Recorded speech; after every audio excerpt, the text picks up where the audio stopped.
வணக்கம் நண்பர்களே. இது மலரே என் உயிரே நாவல். இந்த நாவல் உங்களுக்கு பிடிச்சிருந்தா மறக்காமல் சப்ஸ்கிரைப் பண்ணுங்கள், லைக் பண்ணுங்கள், ஷேர் பண்ணுங்கள். இந்த நாவலை பற்றிய உங்களது கருத்துக்களை கமெண்ட் பண்ணுங்கள். வாங்க இப்போது நாவலுக்குள்ளே போகலாம். தன் அறைக்கட்டிலில் மேற்கூரையை வெறித்தபடி படுத்திருந்தாள் மதுமலர்.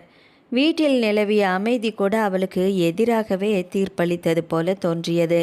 குடும்பமே அவளை குற்றவாளியாக நிறுத்திவிட்டது.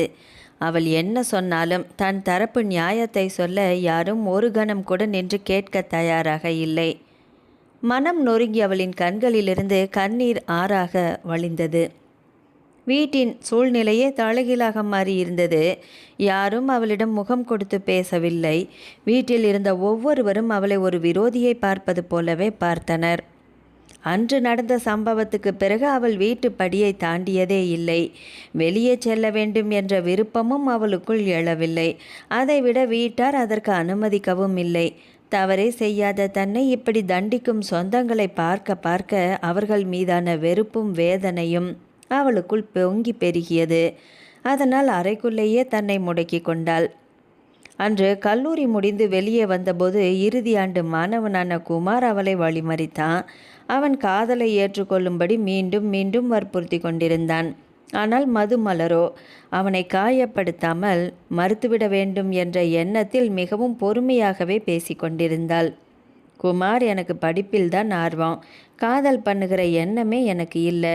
எங்கள் குடும்பம் ரொம்ப கட்டுப்பெட்டியான குடும்பம்.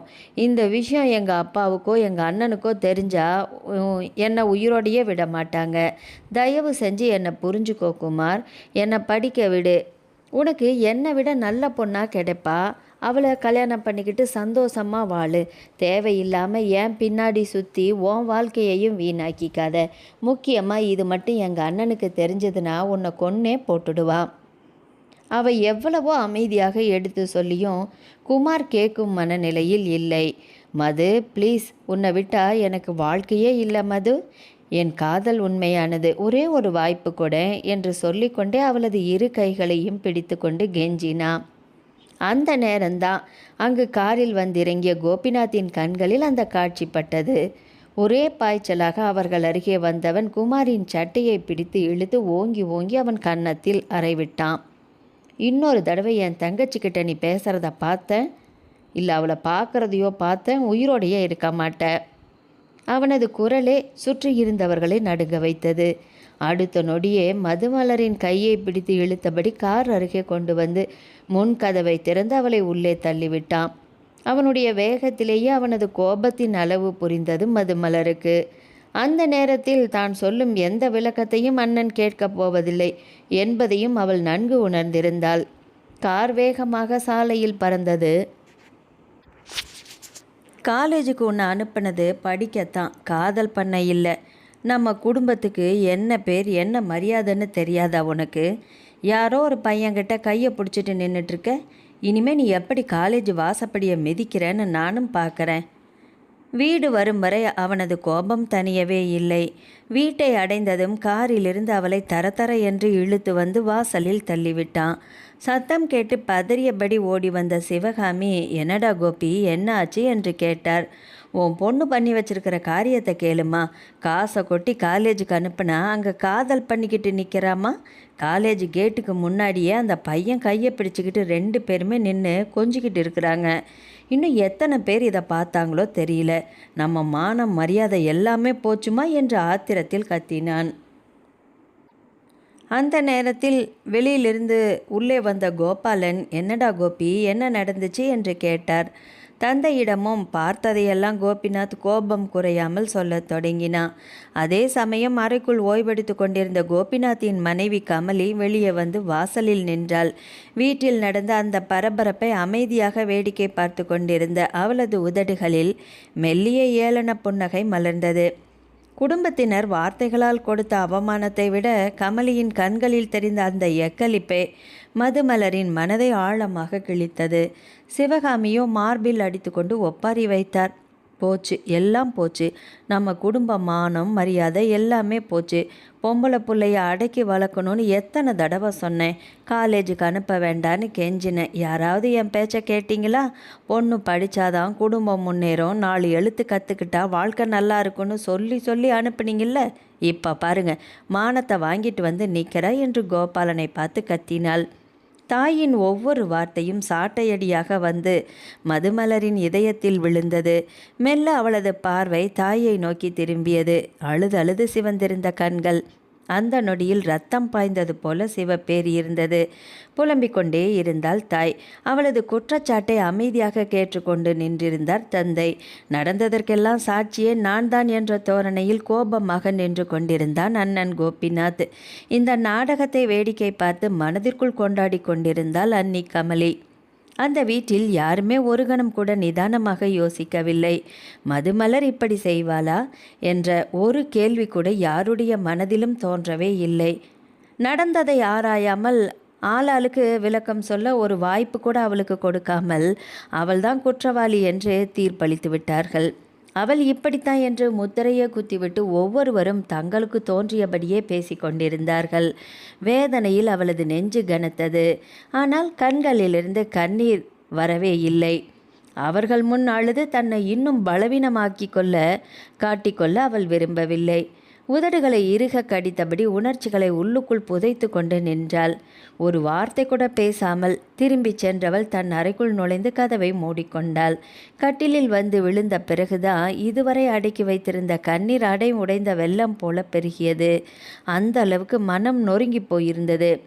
தன்னை பெற்றவர்களே தன் மீது நம்பிக்கை வைக்கவில்லையே, தன்னுடன் பிறந்து வளர்ந்த அண்ணனுக்கு கூட தன் குணம் புரியவில்லையே என்ற ஆதங்கம் அவளை உள்ளுக்குள் சிதைத்தது.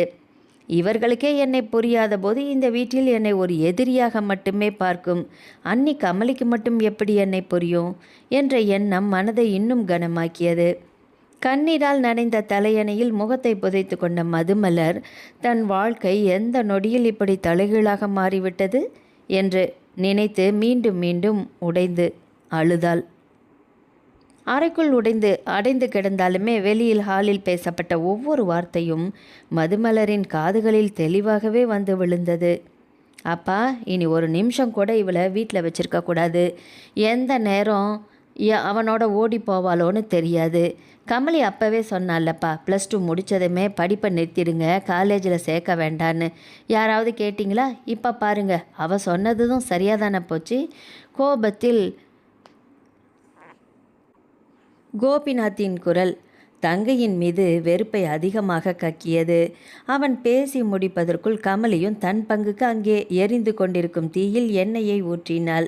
காலேஜுக்கு போன ஒரே வருஷத்தில் ஒரு பையன்கிட்ட கையை பிடிச்ச பேசுகிற அளவுக்கு உடம்புல திமிர் வந்துருச்சுன்னா, அதனால தான் நான் அப்போவே சொன்னேன், பொம்பளை பிள்ளைய காலேஜுக்கெல்லாம் அனுப்ப வேண்டான்னு.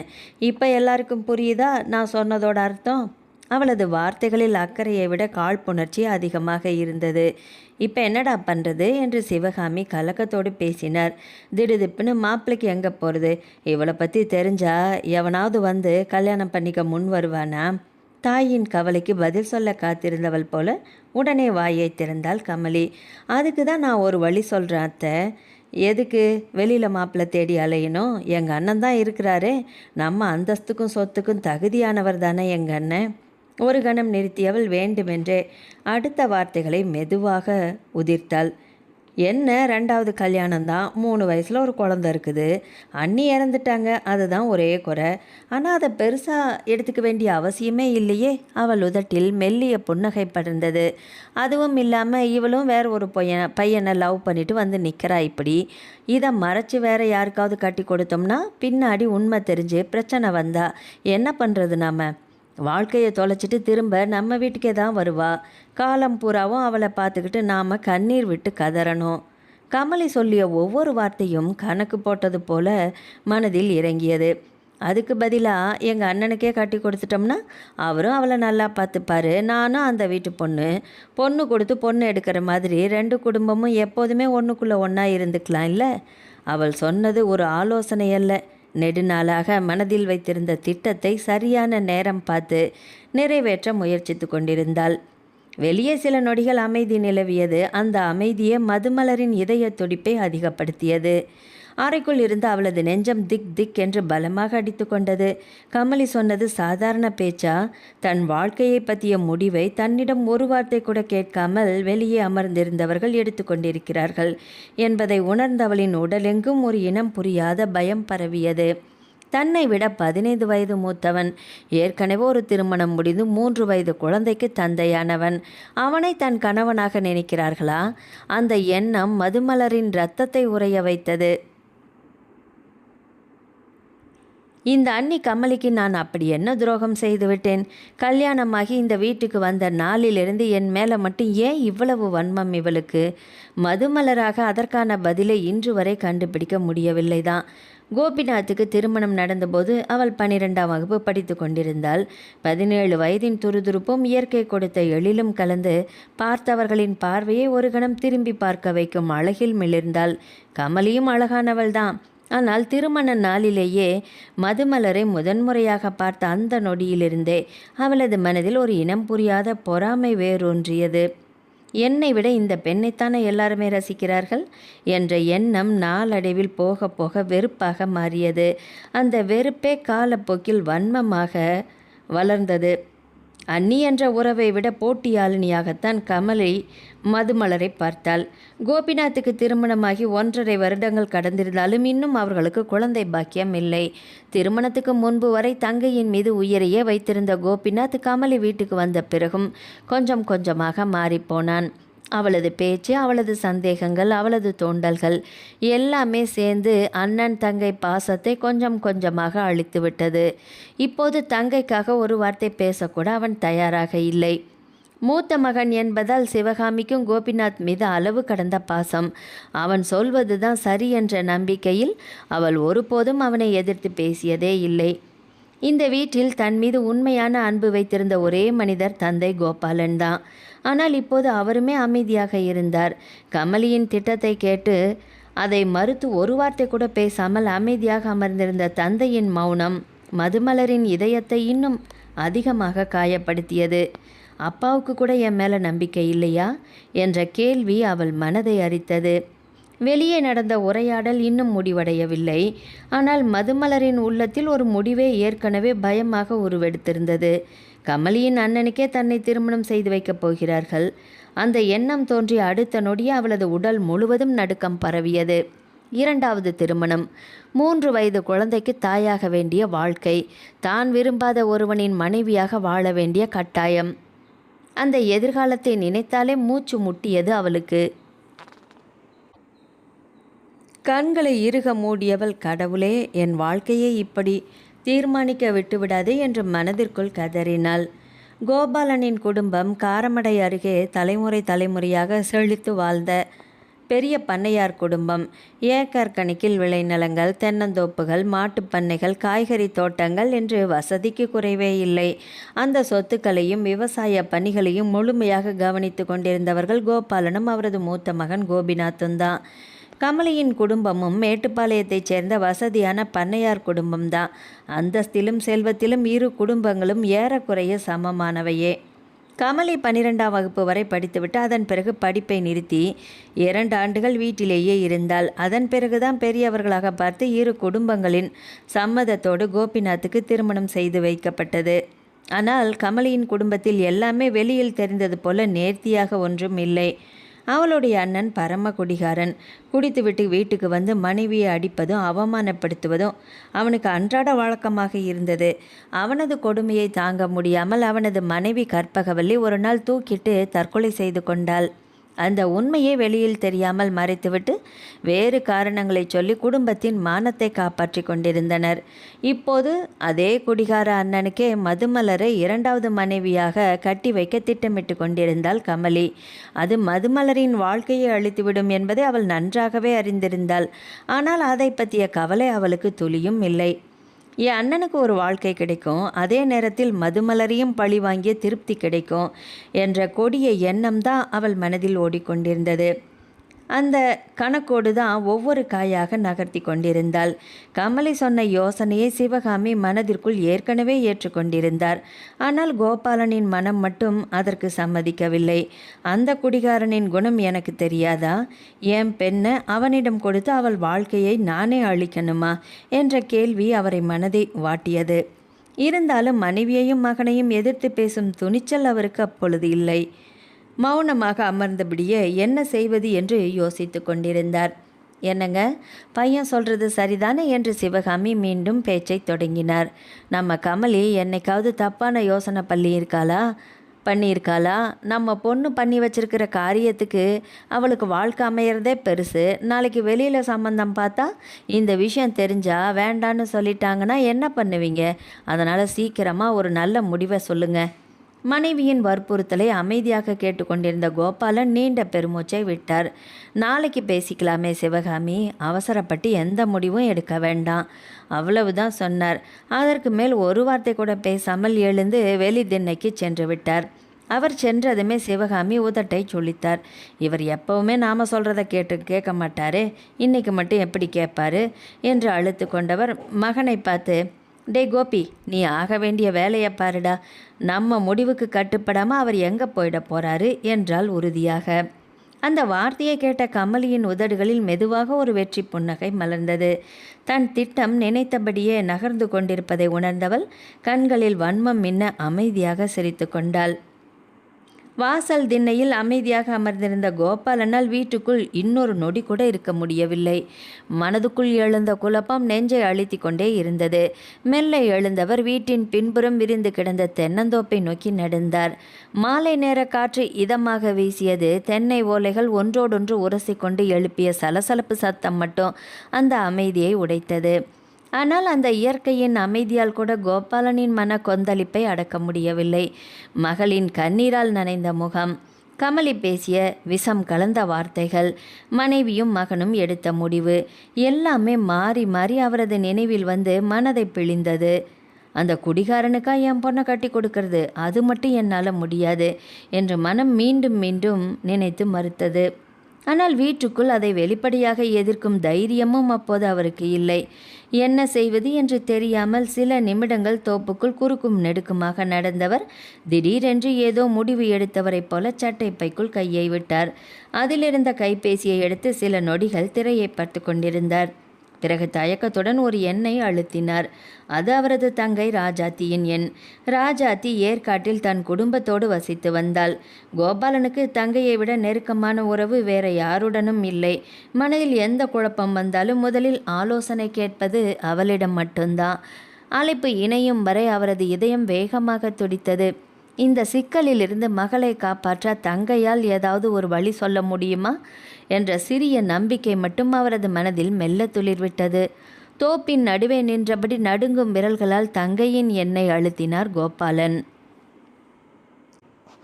2 முறை அழைப்பு சென்றதும் மறுமுனையில் ராஜாத்தியின் குரல் கேட்டது. அண்ணா, இந்த நேரத்தில் ஃபோன் பண்ணியிருக்க, எல்லாரும் நல்லா தானே இருக்கீங்க? அந்த ஒரு வார்த்தையிலேயே தங்கையின் பாசத்தை உணர்ந்த கோபாலனுக்கு தொண்டை அடைத்தது. ராஜாத்தி அதற்கு மேலே பேச முடியவில்லை. அண்ணனின் குரலில் இருந்த நடுக்கத்தை உணர்ந்தவள் பதறிப்போனாள். என்னண்ணா, என்ன ஆச்சு? உடம்புக்கு ஏதாவது முடியலையா? எனக்கு ஒன்றும் இல்லைம்மா, நம்ம மதுவோட வாழ்க்கை தான் கையை விட்டு போகுது என்று தொடங்கியவர் கல்லூரியில் நடந்த சம்பவம் முதல் வீட்டில் நடந்த பேச்சு வரை எதையுமே மறைக்காமல் சொல்லி முடித்தார். எல்லாவற்றையும் அமைதியாக கேட்டுக்கொண்டிருந்த ராஜாத்தி சில நொடிகள் பேசவில்லை. பிறகு உறுதியான குரலில் சொன்னாள். அண்ணா, நீங்கள் முதல்ல எதுக்கும் கவலைப்படாதீங்க. ராஜாத்தி, என்னால் என் பொண்ணு அந்த குடிகாரனுக்கெல்லாம் கட்டி கொடுக்க முடியாதுமா. அவள் வாழ்க்கையை என் கண் முன்னாடியே அழியறத பார்க்க என்னால் முடியாது ராஜாத்தி. அண்ணா, அது நடக்க நானும் விட மாட்டேன். அவளது குரலில் உறுதி இருந்தது. நான் இப்போவே டிரைவரை கூப்பிட்டுக்கிட்டு காரை எடுத்துக்கிட்டு கிளம்புறேன். நைட்டு 12 மணி வாக்கில் காரை மடக்கி வந்துடுவேன். ஊருக்குள்ளே வரமாட்டேன். ஊருக்கு வெளியவே தோப்பு பக்கத்தில் காரை நிறுத்திட்டு உங்களுக்கு ஃபோன் பண்ணுறேன். கோபாலன் அமைதியாக கேட்டுக்கொண்டிருந்தார். எல்லாரும் தூங்கின பின்னாடி யாருக்கும் தெரியாமல் மதுவை மட்டும் கூட்டிகிட்டு வந்து என்கிட்ட ஒப்படைச்சிடுங்க. அப்புறம் நான் அவளை ஏற்காடு கூட்டிகிட்டு போயிடுறேன். அவள் இப்போதிருந்து என் பொண்ணு, அவளை நான் பார்த்துக்கிறேன். வீட்டில் என்ன பிரச்சனை நடந்தாலும் சரி, மதுமலர் ஏற்காட்டில் என் கூட இருக்கிற விஷயத்த மட்டும் யாருக்கும் தெரியக்கூடாது. அது நீங்கள் பார்த்துக்கோங்க. கோபாலனின் இதயம் வேகமாக துடித்தது. இது சரியா வருமா ராஜாத்தி? அண்ணா, அந்த குடிகாரனுக்கு கட்டி கொடுத்து அவள் வாழ்க்கையை நாசம் பண்ணுறதை விட சில நாளைக்கு ஊரில் அவள் ஓடி போயிட்டானே பேசட்டும். அந்த பேச்சை ஒரு நாள் நாம் நிறுத்திடலாம். ஆனால் அழிஞ்ச வாழ்க்கையை திரும்ப வர வைக்க முடியாது இல்லையா? தங்கையின் வார்த்தைகள் கோபாலனின் மனதை துளைத்தது. அதுவும் உண்மைதானே. மானம் மரியாதை என்று சொல்லிக்கொண்டு மகளின் வாழ்க்கையை பலி கொடுப்பதை விட சில நாட்கள் ஊர் பேசினாலும் பேசட்டும், அவள் வாழ்க்கை காப்பாற்றப்படுவது தானே இப்போ முக்கியம். நீண்ட பெருமூச்சு விட்டவர், சரிம்மா, நீ கிளம்பி வா என்றார். கவலைப்படாதீங்க அண்ணா, மதுமலருக்கு நான் இருக்கேன். அழைப்பு துண்டிக்கப்பட்டது. கைபேசியை அணைத்துவிட்டு சில நொடிகள் அப்படியே நின்றார் கோபாலன். இன்று இரவு தன் மகளை தானே வீட்டை விட்டு அனுப்பப் போகிறார். ஒரு தந்தைக்கு அதைவிட பெரிய வேதனை வேறென்ன இருக்க முடியும்? இரவு மெதுவாக ஆழ்ந்தது. வீட்டிலிருந்து விளக்குகள் ஒன்றன் பின் ஒன்றாக அணைந்தன. 12 மணியை நெருங்கிய போது கோபாலனின் கைபேசி மெதுவாக அதிர்ந்தது. ராஜாத்தி தான். அண்ணா, தோப்பு ரோட்டில் காரை நிறுத்திட்டேன், இதோ வந்துடுறம்மா. மெல்ல எழுந்தவர் யாருக்கும் சத்தம் கேட்காதபடி மதுமலரின் அறை கதவை தட்டினார். தூக்கமே வராமல் அழுதுபடி படுத்திருந்தவள் கதவை திறந்தாள். அப்பா, சத்தம் போடாதம்மா, நடந்ததையெல்லாம் சுருக்கமாக சொன்னார். ஒரு நொடி அதிர்ச்சியில் நின்றவளின் கண்கள் மீண்டும் கண்ணீரால் நிரம்பியது. அப்பா, நான் உங்களை விட்டு போகணுமாப்பா? இப்போதைக்கு வேற வழி இல்லடாம்மா, என்ன நம்பு. அவளது தலையை வருடியவர், உனக்கு தேவையான துணிமணிகளை மட்டும் ஒரு பையில எடுத்துக்கோ என்றார். மதுமலரும் வேற எதையும் கேட்கவில்லை. 2-3 உடைகள், சில புத்தகங்கள், அவ்வளவையும் ஒரு தோள் பையில் வைத்துக்கொண்டு வெளியில் வந்தாள். வீட்டில் இருந்த அனைவருமே ஆழ்ந்த உறக்கத்தில் இருந்தனர். மெல்ல பின்வாசல் கதவை திறந்த கோபாலன் மகளின் கையை இறுக பிடித்தபடி இருளில் நடந்தார். தோப்பு வழியாக சில நிமிடங்கள் நடந்ததும் சாலையோரத்தில் விளக்குகள் அணைக்கப்பட்ட நிலையில் ஒரு வெள்ளை நிற கார் அமைதியாக நின்றிருந்தது. காரிலிருந்து அவசரமாக இறங்கி வந்த ராஜாத்தி மதுமலரை பார்த்த நொடியில் கண் கலங்கினாள். வாமா என்று அவளை அணைத்து கொண்டாள். அந்த அணைப்பிலேயே பல வருடங்களாக பிரிந்திருந்த அத்தையின் பாசத்தை முதன்முறையாக உணர்ந்தாள் மதுமலர். கண்ணீரை மறைத்தபடி கோபாலன் மகளின் தலையில் கை வைத்தார். தைரியமாக இருடாமா, அப்பா சீக்கிரமாக வந்து உன்னை பார்க்குறேன். அவர் சொன்னாலும் அந்த வார்த்தையை அவராலேயே நம்ப முடியவில்லை. மதுமலர் காரில் ஏறினாள். ராஜாத்தி ஒரு முறை அண்ணனை திரும்பி பார்த்து தலையசைத்துவிட்டு காரில் ஏறி அமர்ந்து கொண்டாள். அடுத்த சில நொடிகளில் கார் மெதுவாக இருளை கிழித்தபடி ஏற்காட்டை நோக்கி புறப்பட்டது. தோப்பின் நடுவே தனியாக நின்ற கோபாலன் கார் பார்வையை விட்டு மறையும் வரை அங்கேயே நின்றிருந்தார். அந்த இரவு அவருக்கு நிம்மதியான இரவாக அமைந்தது. மெதுவாக வீட்டை நோக்கி நடந்தார். அடுத்த நாள் விடிந்ததும் வழக்கம் போல அதிகாலையிலேயே எழுந்து விட்டார் சிவகாமி. வாசல் தெளித்து கோலம் போட்டுவிட்டு சமையல் அறைக்குள் சென்று அனைவருக்குமே காப்பி போட்டார். கையில் ஒரு டம்ளர் காப்பியோடு இன்னும் தூங்கிட்டு தான் இருப்பா என்று முணுமுணுத்தபடியே மதுமலரின் அரைக்கதவை திறந்து உள்ளே சென்றார். அடுத்த நொடியே காப்பி டம்ளர் கீழே விழுந்து சிதறியது. ஐயோ என்று அலறியபடி வெளியில் ஓடி வந்தார். ஐயோ கடவுளே என்று மார்பில் அடித்து கொண்டு கதற ஆரம்பித்தார். அவரது அலறல் சத்தம் கேட்டு கோபிநாத்தும் கமலியும் தங்களது அரைக்கதவை திறந்தபடி பதறி வெளியே வந்தார்கள். என்னம்மா ஆச்சு என்று கோபிநாத் கேட்டான். மதுவை காணோண்டா. என்ன சொல்கிறம்மா? மூவரும் வேகமாக அவளது அறைக்குள் ஓடினர். கட்டில் காலியாக இருந்தது. அலமாரியை திறந்து பார்த்தபோது மதுமலர் பயன்படுத்திய சில துணிகளும் காணாமல் போயிருந்தது. அந்த நேரத்தில் எதுவும் தெரியாதவர் போல மெதுவாக உள்ளே வந்தார் கோபாலன். என்ன சிவகாமி, காலங்காத்தால் எதுக்கு இப்படி ஒப்பாரி வைக்கிற என்று கேட்டபடியே அறைக்குள் வந்தவர் காலியாக இருந்த கட்டிலையும் திறந்து கிடந்த அலமாரியையும் பார்த்ததும் அதிர்ந்தது போல நின்றார். ஐயோ, என்ன இது? சிவகாமி அவரை பார்த்ததும் இன்னும் சத்தமாக அழ ஆரம்பித்தார். பாவி மனுஷா, உன் பொண்ணு நம்ம தலையில் கல்லை தூக்கி போட்டுட்டாலே, அந்த பையன் கூட ஓடி போயிட்டா போல பாரு. அவள் துணிமணியையும் காணோம், ஆளையும் காணோம். இனி நான் ஊர் உலகத்தில் என்ன பதில் சொல்லுவேன்? அவர் கதறிக்கொண்டே தரையில் அமர்ந்து விட்டார். கோபி, நீ முதல்ல கிளம்புடா, எங்கே இருக்கிறான்னு தேடிப்பாரு. அவள் காலை உடச்சாவது வீட்டுக்கு இழுத்துக்கிட்டு வா. இந்த விஷயம் ஊருக்கு தெரிஞ்சால் நம்ம குடும்பத்தால் நிமிர்ந்து நடக்க முடியுமாடா?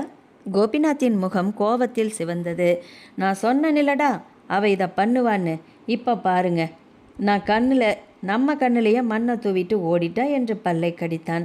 கமலியின் கோபம் அதைவிட அதிகமாக இருந்தது. எல்லாரையும் ஏமாத்திட்டு மதுமலர் தப்பித்து சென்றதை அவளால் ஏற்றுக்கொள்ளவே முடியவில்லை.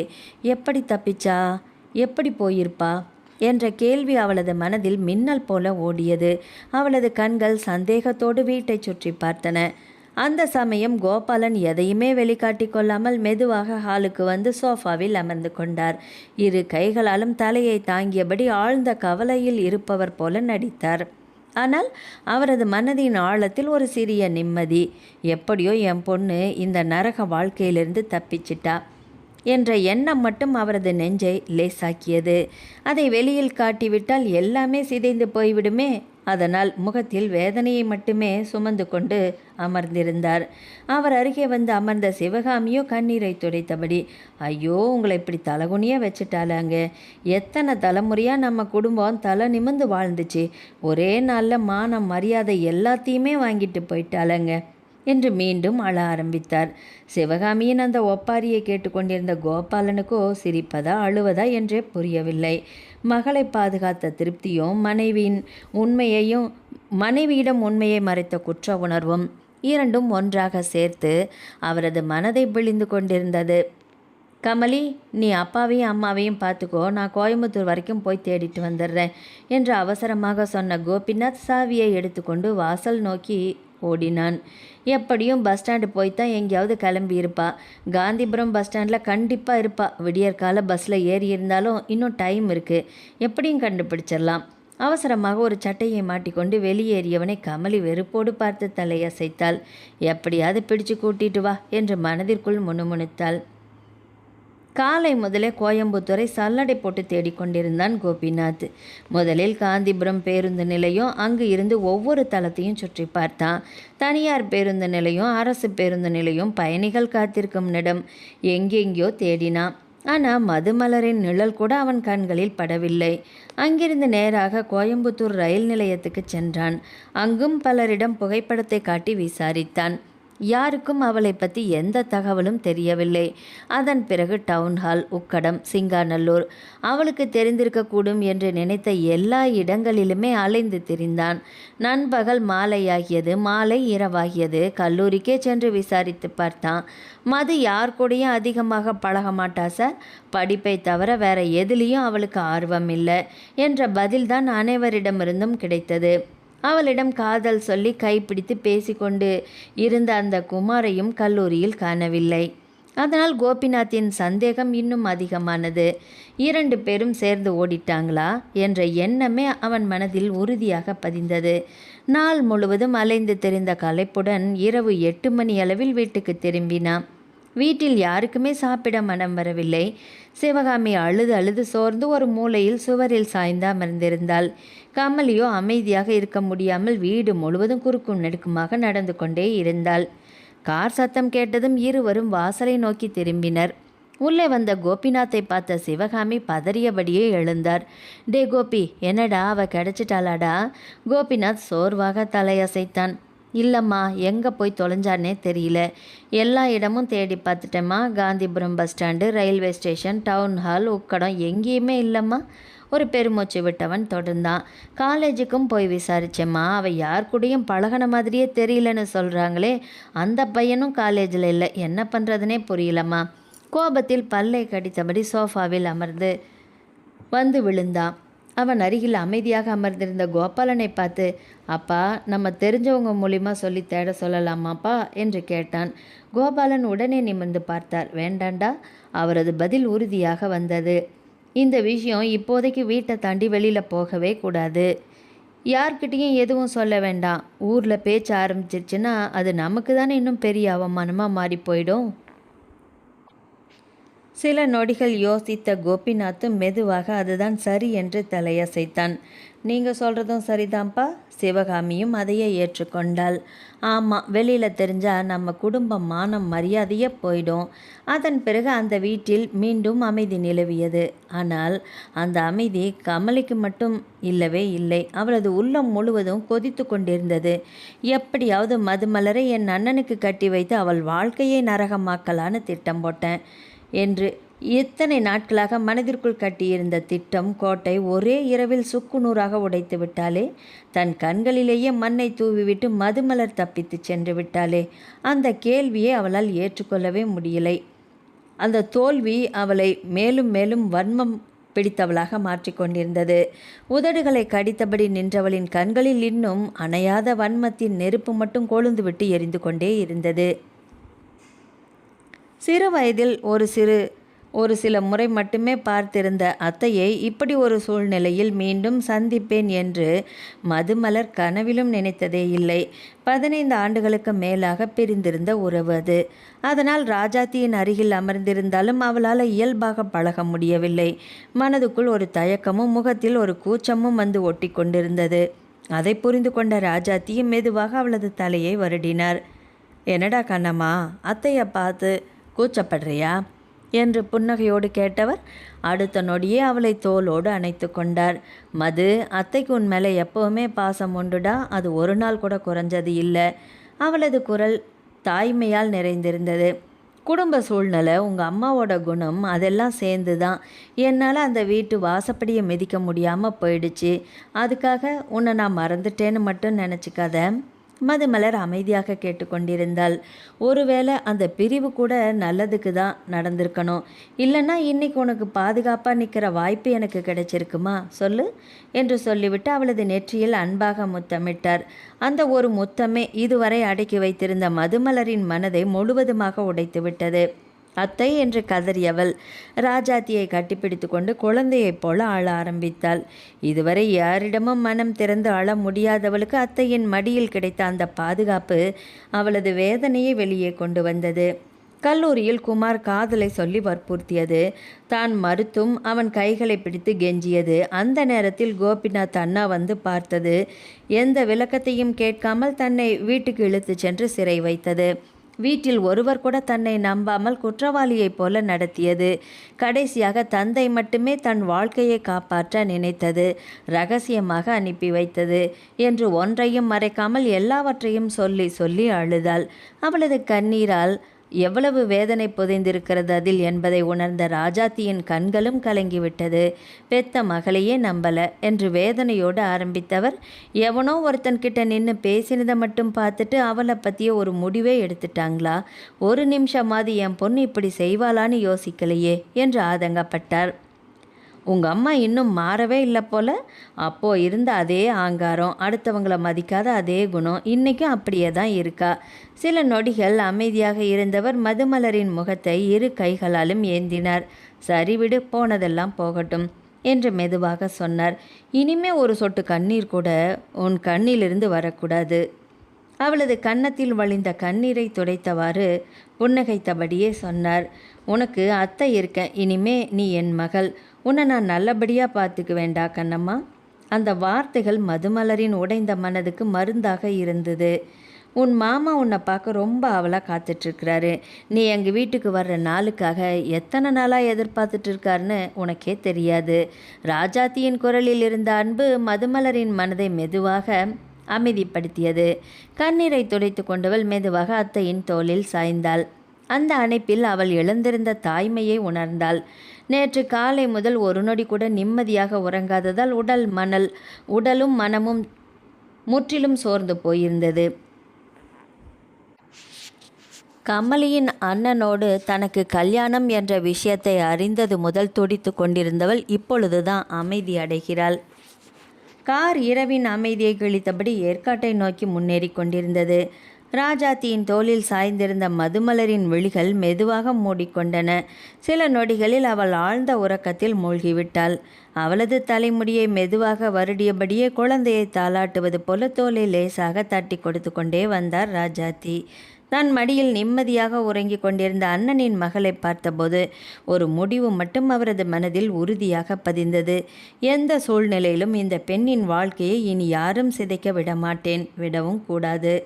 அந்த தீர்மானத்தோடு உறங்காமல் விழித்தபடியே மதுமலருக்கு காவலாக அந்த இரவு முழுவதும் பயணித்தார் ராஜாத்தி. கார் மலைப்பாதையில் ஒன்றன் பின் ஒன்றாக வளைவுகளை தாண்டி மேலேறி கொண்டிருந்தது. அதிகாலை பொழுதின் மெல்லிய வெளிச்சம் வானத்தை வருட ஆரம்பித்திருந்தது. மலைகளை போர்த்தியிருந்த வெண்பனி இயற்கைக்கு வெள்ளை பட்டாடை போர்த்தியது போல எங்கும் பரவியிருந்தது.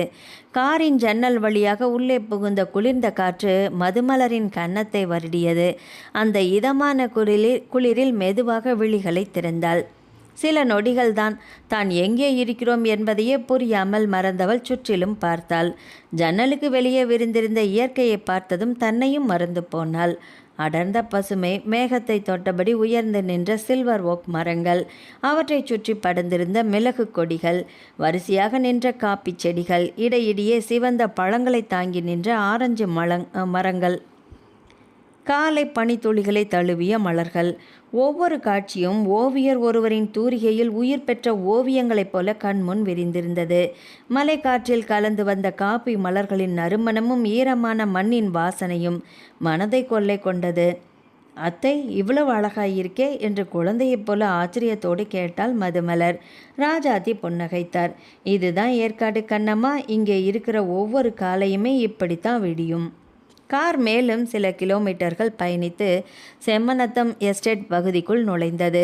இருபுறமும் காப்பி தோட்டங்கள் முடிவே இல்லாமல் விரிந்து கிடந்தன. காப்பி செடிகளின் நிழலுக்காக வளர்க்கப்பட்டிருந்த உயரமான சில்வர் ஓக் மரங்கள் இயற்கையே கட்டிய பிரம்மாண்ட தூண்களைப் போல கம்பீரமாக நின்றிருந்தது. மலை காற்றில் அவற்றின் இலைகள் சலசலத்தபடி இசை பாடிக்கொண்டிருந்தது. காரின் சக்கரங்கள் சிவப்பு மண் சாலையில் மெதுவாக உருள சில நிமிடங்களில் கருங்கண் தூள்களால் அமைக்கப்பட்ட பெரிய நுழைவாயில் ஒன்று கண்ணில் பட்டது. அதன் இருபுறமும் வண்ணமயமான பூச்செடிகள் வரிசையாக மலர்ந்திருந்தன. நுழைவாயிலின் மேல் பித்தளை எழுத்துக்களில் அழகாக பொறிக்கப்பட்டிருந்தது, மாணிக்கம் எஸ்டேட். வாசலை தாண்டி உள்ளே சென்றதும் மதுமலரின் கண்கள் இன்னும் விரிந்தது. கண்களுக்கு எட்டிய தூரம் வரை பறந்து விரிந்த காப்பி தோட்டம், இடையிடையே ஆரஞ்சு, பலாப்பழம், அவகேடா, லவங்கப்பட்டை மரங்கள், பூத்து குலுங்கிய ரோஜா, டேலியா, லில்லி, ஹைட்ரேஞ்சியா மலர் தோட்டங்கள். அவற்றின் நடுவே பளிங்கு போல சுத்தமாக அமைக்கப்பட்ட கற்சாலை. அந்த சாலையின் இறுதியில் பழமையும் கம்பீரமும் கலந்த இருமாடி பங்களா ஒன்று அமைதியாக நின்றிருந்தது. சிவப்பு ஓடு வேயப்பட்ட கூரை, மரத்தால் செய்யப்பட்ட அகலமான வராண்டாவை சுற்றி மலர்ந்த குடுவைகள், முன்புறம் பசுமையாக விரிந்த புல்வெளி, நடுவே வட்டமாக அமைக்கப்பட்ட நீரூற்று, அதன் அருகே வண்ணத்து பூச்சிகளை வரவேற்கும் மலர் செடிகள், வீட்டை சுற்றி நின்ற உயரமான மரங்கள் அந்த பங்களாவை இயற்கையின் அரவணைப்புக்குள் பாதுகாப்பாக மறைத்து வைத்திருந்தது. அத்தனை அழகையும் விழிகள் விரிய இமைக்கவும் மறந்து ரசித்தாள் மதுமலர். நேற்று கண்ணீரும் அவமானமும் மட்டுமே பார்த்த அந்த மனம் இன்று முதல் முறையாக இயற்கையின் அழகை பார்த்து சிரிக்கத் தொடங்கியது. அவளையும் அறியாமல் உதடுகளில் ஒரு மெல்லிய புன்னகை மலர்ந்தது. அதை கவனித்த ராஜாத்தியின் மனமும் நிறைந்தது. இதுதான் வேண்டியது என்று மனதிற்குள் நினைத்து கொண்டாள். இந்த மலை காற்று, இந்த இயற்கை, இந்த வீடு, இந்த அன்பு எல்லாமும் சேர்த்து உடைந்து போன மதுமலரின் மனதை மீண்டும் மெதுவாக உயிர்ப்பிக்கப் போகிறது என்பதை ராஜாத்தி நம்பிக்கையோடு உணர்ந்தார். கார் மெதுவாக பங்களா வாசலுக்குள் வந்து நின்றது. காரின் சத்தம் கேட்டதும் வீட்டின் முன் வராண்டாவில் நின்றிருந்த நடுத்தரு வயது மனிதர் வேகமாக படிகளில் இறங்கி வந்தார்.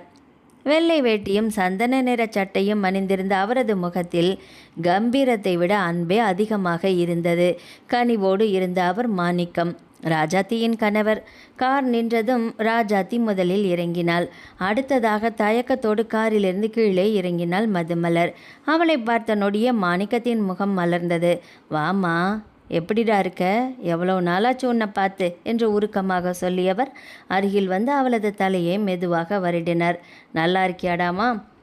அந்த ஒரு வார்த்தையிலேயே இருந்த அன்பு மதுமலரின் மனதை மீண்டும் நெகிழ வைத்தது. அவள் மெதுவாக தலையசைத்தாள். நல்லா இருக்கேன் மாமா என்று தயக்கத்தோடு சொன்னாள். அட, இதில் என்ன தயக்கம்? இது உன் வீடு. எங்களை பார்த்து பயப்படுற அளவுக்கு நாங்கள் என்ன அந்நியங்களா?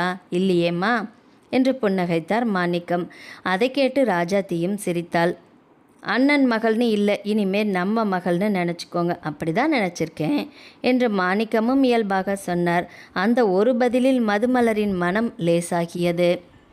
அவளை அழைத்து கொண்டு வீட்டிற்குள் சென்றனர். உள்ளே நுழைந்ததும், அம்மா அம்மா, ராஜாத்தி அம்மா வந்துட்டாங்களா என்று சமையலறையிலிருந்து அவசரமாக ஓடி வந்தார் 50 வயது மதிக்கத்தக்க பெண்மணி. அவர்தான் அந்த வீட்டின் பழைய வேலைக்காரர் பொன்னம்மா. ராஜாத்தியை பார்த்ததும் புன்னகைத்தவர் அருகில் நின்றிருந்த மதுமலரை பார்த்து ஒரு கணம் நின்றார். அடட, நம்ம மதுக்கண்ணா இது? சின்ன வயசில் பார்த்ததில்ல, இப்போது எவ்வளோ பெரிய பொண்ணாயிட்டா என்று உரிமையோடு கன்னத்தை வருடினார்.